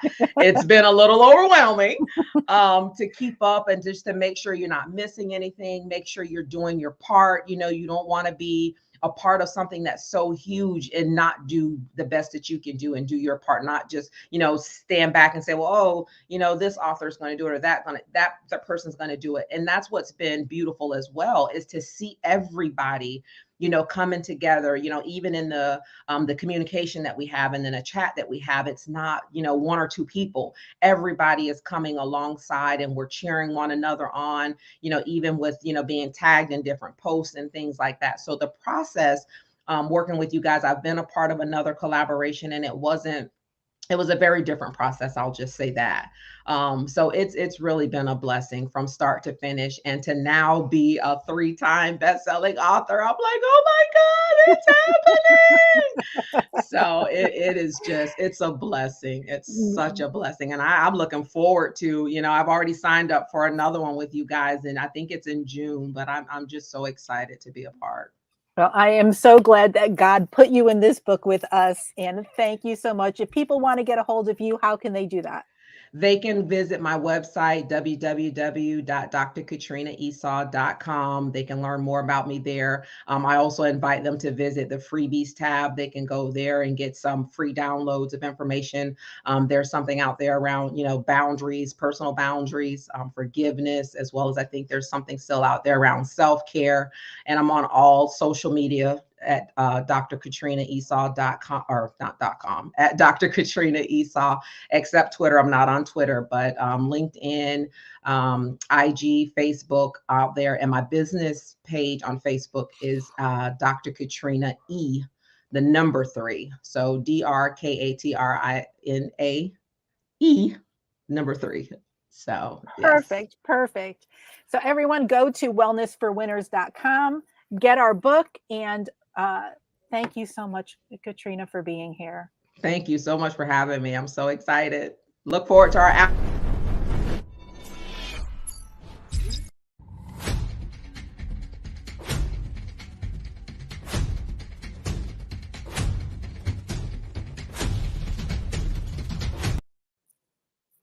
Let's go. I guess we're back because the video, did the video break up for you, or was it just me? No, I don't know. It went and then it just stopped. So okay, so something happened. Okay, I'm not sure. Katrina, I didn't mean to boot you out. I didn't know you were going to say something more. I'm like, okay, so just be ready to be booted out, Cynthia, when you come up. Okay. Man, this has been amazing. So I've been so much fun. I've been in the back, doing a lot of the checking on the statuses and checking out to see what's going on, and it's been absolutely incredible. So I'm going to share my screen just so everybody can kind of see what has been going on. So Cynthia, get ready because this is exciting. Oh my God, just so much amazing stuff. And where why don't you bring Cynthia up with us? Oh yeah, I'll bring her up. Well, I'm going to cover up everybody's face. Okay, but I'll bring her up anyway. Cynthia, hey, welcome. Okay, here we're going to show what's going on now. What's going on? What's going on? I'm going to close the back curtain so it won't be so blurry. Okay. So here's what we have going on. I'm in the back chat. This is our Facebook chat that we have going on. There he is, Mr. Tony Robbins, trying to pass him up, right? We have passed him up. He actually has his book in like 1, 2, 3, 4, 5 here. And then he has some underneath as well. So we did pass him up, but I would love to pass up every single one of him. And then also this Arthur Brooks guy, From Strength to Strength. he's up there too, right? So we're gunning for you guys. Oh, here we are. I'm sorry, we're number 14. We passed We're him up number here. 14, right? We passed out his audiobooks in his yes. So, yeah. So, Awesome, awesome. That's amazing. It really is. It really is, because he has a huge 1 million person army, a couple million. So what we have next is, it doesn't go from picture to picture. I don't know how Facebook works. Let me see. Okay, so here we are in New Age Mental and Spiritual Healing. We're number 6, and then we are number 1 in the new releases in the New Age Mental and Spiritual Healing, and then we're number 3 in bestsellers of Aging Parents. And then number 2 in the new releases in Aging Parents. And then here we are, number 4 in Aging. Like it just keeps getting great and great and great. Here's that Arthur Brooks again. I don't know who you are, Arthur, but we're gunning for you. We're coming after you. We're gonna pass you up today, okay? And then here we are, number 3. So we are on the charts, number 1, New Age Mental and Spiritual Healing. It's just been an amazing day, getting all of these. We're going for it, And so I want to thank the team, everybody who's been part of it. Cynthia is our last interview for this segment. Then we're going to come back at 2 p.m. Pacific time. So Cynthia, how does it feel to be a number one best-selling author? Cynthia. I don't, for someone who writes, I don't have any words. I'm just really excited. It's been awesome, an awesome journey. Congratulations. It's been an incredible journey with this book, reading everybody's stories. I want to thank you so much for being part of this and sharing your story with the world. One thing I love to do is to, share stories so that we can make a greater impact, a positive impact on the planet. And that's what this book is all about. So what I'm going to do is I'm going to disappear in the back screen, and Sally, take it away. There you go. So thank you, Cynthia, so much for being here. Why don't you just share a little bit of the story that you wrote and submitted into Wellness for Winners, and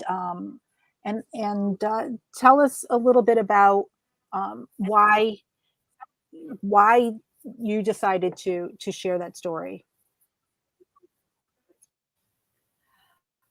I wrote about my journey with my son, David, when I was pregnant with him, and from the beginning, and the tragedy that it could have been, but the acceptance I had after his untimely birth, and then his diagnosis of cerebral palsy. He's 38 now, and I've never written anything about that time. So it was more like cathartic for me to, even after 38 years, when I wrote this, I bawled like a baby, just realizing that the 26-year-old me went through all of that. And as soon as he was born, then I knew my life would never be the same.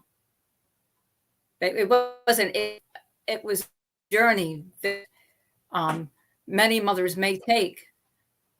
The reason I wrote it was just to show not just specifically parents that have special needs children and adults, but people in general.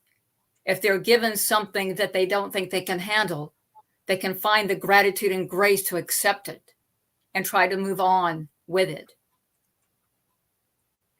Yeah, you talk about that gratitude and grace in the face of adversity.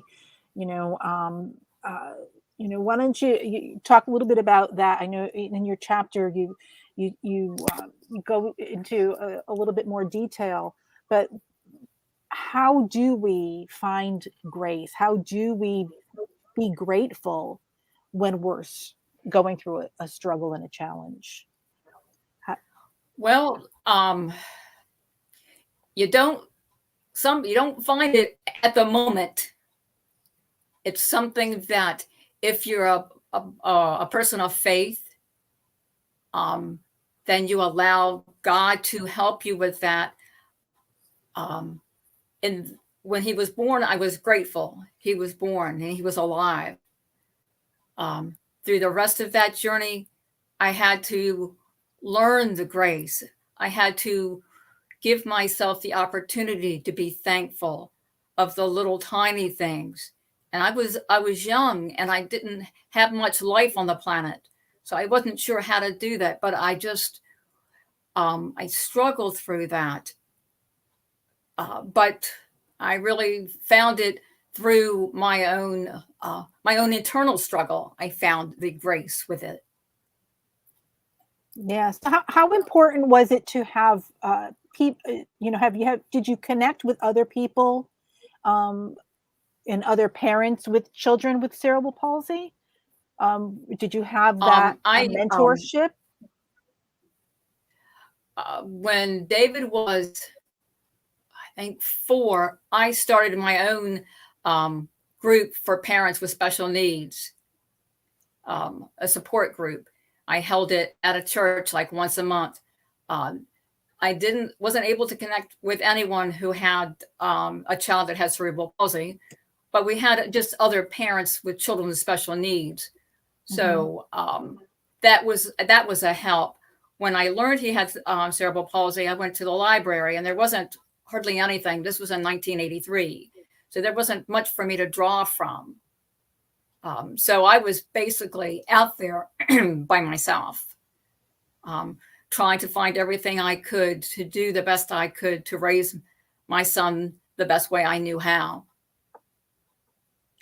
And one of the things you talk about in your chapter is setting some personal goals, and then, once now that he's grown, taking that step, and I know you went after your degree, and now you've written a chapter in a book here. So how important is it to keep those dreams alive and continue to go after them? I'm a better person and a better mother to have my own goals in my life.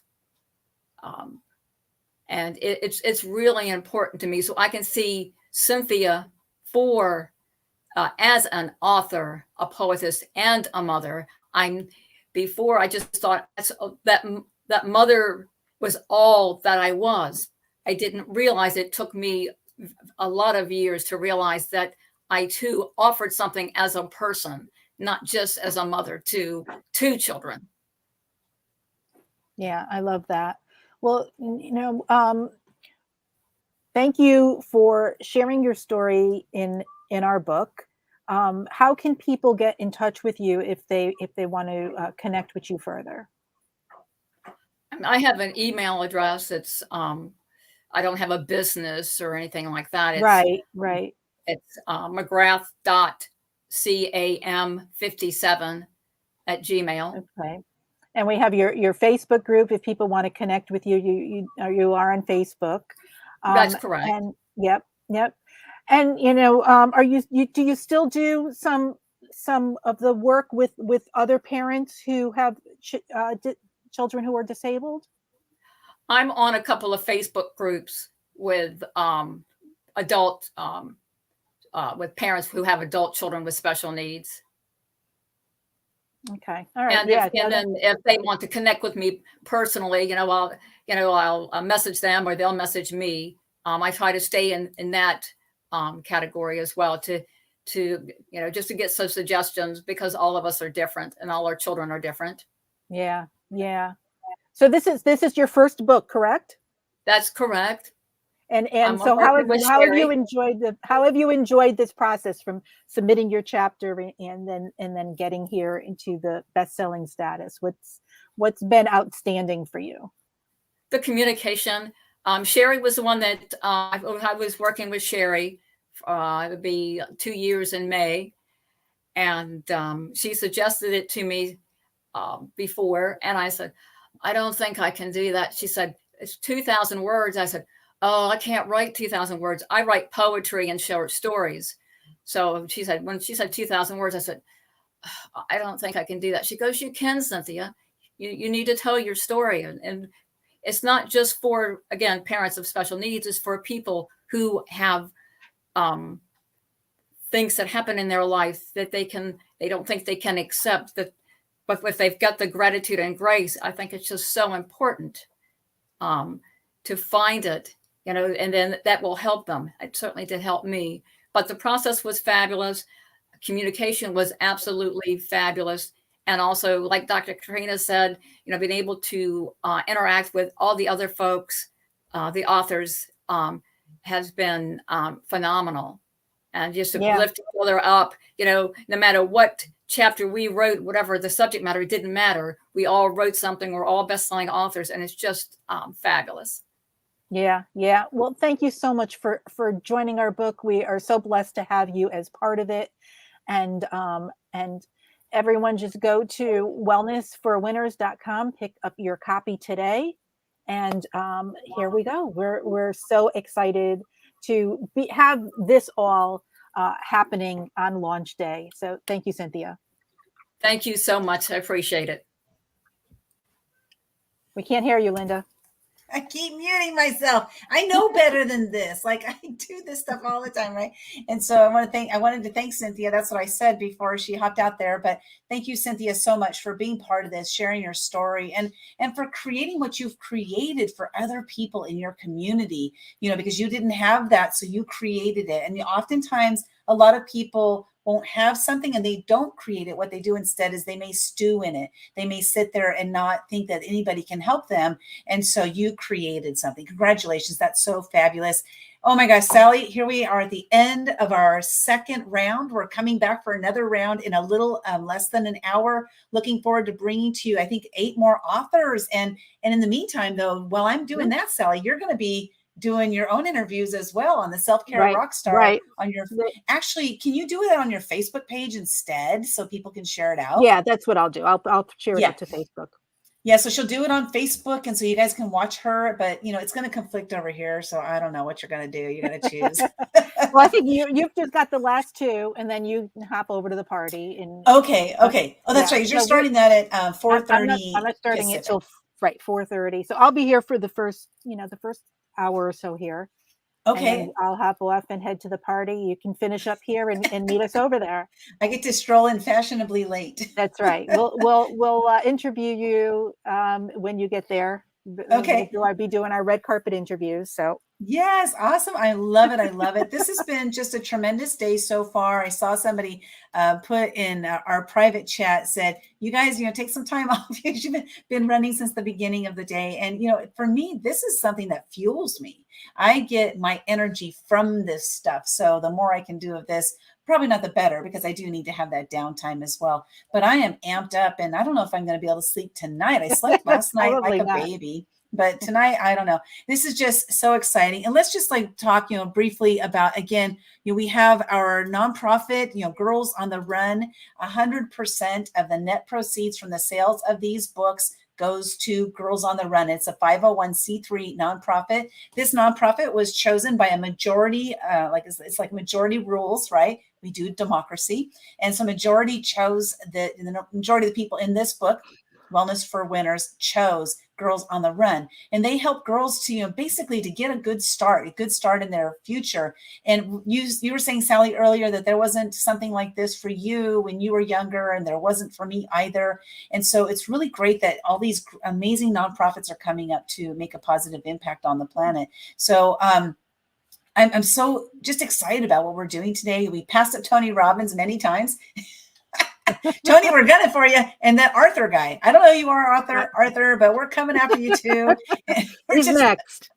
That's right. It's so funny because I'm not a competitive person for the most times, but here's when my competitiveness comes in, is when it's with other people. Because a team, I'm not competitive for myself, but I'm competitive for the team. Let's do it. Let's see what we can do. And, as together, because I'm known as the queen of collaboration for a reason. And that is one of them. And I'm having a blast. My husband just got home, and over there making lunch. So I'm like, okay, I'll be over there in a minute.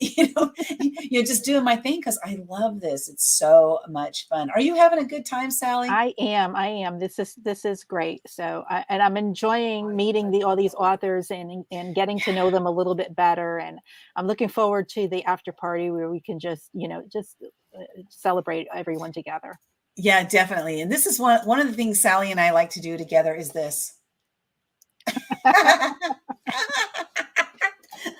just love that one. Every time I see that one, it just, as you can tell, it cracks me up. So I'm going to share with you. Since we're heading out for this time here, I'll just share with you a little something fun. No, you are great because you know what? You know why you're great? Because you had the courage to step out of a terrible relationship, to overcome a difficult and challenging childhood, and go out on your own, and then forge a career. Look where you are now. I know. You're on the red carpet. It's freaking amazing. It is amazing. and I did the same thing. I left West Virginia and was able to create what I've created. And, the thing is, it proves that anybody can do it. Mm-hmm. My father made $8,000 a year. He was an alcoholic. My mother was an alcoholic. And, I've made 8 with 6 zeros after it instead of 8 with 3 zeros after it. So if I can do it, anybody can do it. I know I can do it. I'm going to do it. I'm on that path right now. Okay, good. Yeah. Go for it. Thank you so much. You're really welcome. appreciate it. My Have a pleasure. great night. Thank you. You too. Yes, that was me with Jack Canfield. There you go. I'll just tell a little story about how that happened. Why not? Go ahead and go for it. I'll do the short version. Sit back and relax, Sally. I'll do the short version. But the reason I wanted to share that is because this, meeting Jack Canfield is part of my journey. And it's part of that, me stepping out, me raising my hand and saying, I'm going to be in a collaboration book. Me raising my hand and saying, you know what? I'm gonna go and interview stars on the red carpet right now. Why not? Why not? Why not me? That started kind of becoming my mantra. Why not me? Because I kept saying, that's for those people. That's for those people. And so I ended up raising my hand and saying, hey, I'd like to interview stars on the red carpet. My mentor happens to be involved with an organization that does those red carpet interviews. And I reached out to him. I said, I'd love to interview, the stars on the red carpet. And he goes, just ask them. So I was like, what? Just ask? So I did. I asked and they said, sure. And of course, a lot of it's because, I'm in relation with him, right? He's my mentor. So it's through those connections. Like, who do you know? Who do you know? Right. And so I ended up asking if I could be on the red carpet. And there I was. When I showed up at the venue, which I showed up during a lunch break, there had been 400 people in this conference center. And when I showed up, it was during lunch and there was only Jack Canfield and 3 other people. And so I looked and I said, oh my God, there's Jack Canfield. I'm going to get a picture with him. I was so excited because, it was only those couple people in that whole entire room, And so when they finished talking about 10 minutes into their finishing up their conversation, about 10 minutes, I was just sitting there waiting. I'm a very patient person. And they turned around, 3 people turned around and walked away. Jack Canfield happened to turn around toward me because I was by the exit, turned around towards me. And he said out loud, I'm hungry. I'm going to go get some lunch. And for some reason, if I had thought about this ahead of time, it would not have happened. But for some reason, I said to him, oh, Jack, I'm going to take you to lunch. I just grabbed him by the arm. Hey, Jack, I'm going to take you to lunch. He goes, okay, where are we going? I didn't know that was going to happen. I hadn't thought about it. I hadn't thought ahead of time. And so we went to lunch and it was an amazing 2-hour lunch. And when we sat down, the very first thing I said to him was, Jack, I'm not here to take anything from you. I'm just here to be in your presence. And I could see an immediate sense of calm go over him because on our way to lunch, the entire time, Jack, can I get a picture? Jack, can I get your autograph? Jack, will you write the foreword of my book? Jack, I have a new product I'm launching. Will you look at it and tell me what you think about it? Everybody wanted a piece of him. So I got this glimpse into what it must be like to be celebrity. And it wasn't a very pretty picture. It wasn't this picture of all this glamour and everything. It was just like everybody wanted a piece of him. And so I thought about oh my gosh, when I showed up, what did I say? Ooh, there's Jack Canfield. I want to get a picture with him. I wanted a piece of him too. So I think I really needed to be in that moment, Sally, to see what is it like to have this kind of experience that when you're in that celebrity, how people treat you differently, how everybody wants something from you. And I realized in that moment that I needed to shift my mindset, to come out of that and to say, this is a human being. This is a human being. And so we just sat down, we had this amazing conversation. And then when we got back to the venue later, as he came up and he was getting ready to be interviewed for me, I said, hey, Jack, remember when today during lunch, I said, I'm not here to take anything from you. And he said, yeah. And I said, this is a different moment now because we're moving into an interview and I'm going to it's going to be a little bit different. And so I asked him all these questions and got to this last part here. And I just said, Jack, tell everybody what you love about me. And he did. And it was so amazing. So it's just interesting how we have these moments in our lives that, we can take, just like take advantage of the moment and see what happens. He could have said, no, I'm not interested in going to lunch with a stranger or with some weird lady who asked me to lunch, but he didn't. And so we just, went on and created this relationship. So I saw him a week later at another event and he came walking in, like we're all standing there talking people and stuff. And he came walking in and he looked over and he pointed at me from a distance. He goes, hey, there's Linda. And everybody was like, you know him? I said, oh yeah, we're great friends. We go back, at least a week, but it's interesting. Like what are we doing with our lives? What are we spending our time doing? These collaboration books create so much more than you think that they're going to. The relationships that I have created through being in collaboration books, just like Sally, just like the other people that we've had come up here. The first timers, they haven't experienced the full thing yet, right? Right. But They're about to. they're about to, because your world is unfolding right in front of your very eyes. Mm-hmm. And so with that said, I want to invite you, for those who are watching us right now, I would love to invite you to be in one of our future collaboration books. We have many coming up. Ones that are off the top of my head, like Sherri Leopold. She's the one's been heading Wellness for Winners with Evan Trad, who will be on later. But she's heading a book called Fabulous After 50. So if you're 50 and you feel fabulous, join us in that book. Go to actiontakersbooks.com. But we had Laura Sharp Waits on earlier. The book that she has coming up is called Action Takers Who Are Thriving After Cancer. So if you've experienced cancer and you're thriving after cancer, come join us in that book. Be part of these communities. Be part of what we're putting together, because this collaboration, as you can tell, Sally and I are super excited about it because we love what we do. We love working with people and we love bringing people together. And there's nothing like it to see when I look down there. And I saw that we passed up Tony Robbins, and I saw Jaymie down there, and she was like, yes, she was doing her dance. I was like, oh, that's what we do this for. Yeah. Sally, I'll give you a breath. Go. I was going to say, Jack Canfield was the one who started all of this Chicken Soup for the Soul. And that's the thing that we grew up on, reading those little snippets of stories in a book. I mean, he was the one. Him and Mark Victor Hansen are the two that came up with that whole concept. And look at what you're doing now. Oh my gosh. It's it's come full circle. So kudos to you. I interviewed Mark Victor Hansen a year later at a different red carpet. It was the same. It was the Academy Awards after party, and I interviewed him and his wife Crystal. Oh my God, I like really connected with Crystal immediately, right? And it was just such an amazing experience. And then Wesley Snipes on the red carpet, and Jack, Les Brown. I've sat with him, and it's not like I'm name dropping. I'm just sharing here the value. Sometimes what you're going to get out of something is not what you expect. I would never in my life have expected that I would be sitting there with Les Brown for a couple hours, just he and I alone, talking about my life. Like he was asking about me. He wanted to know about me.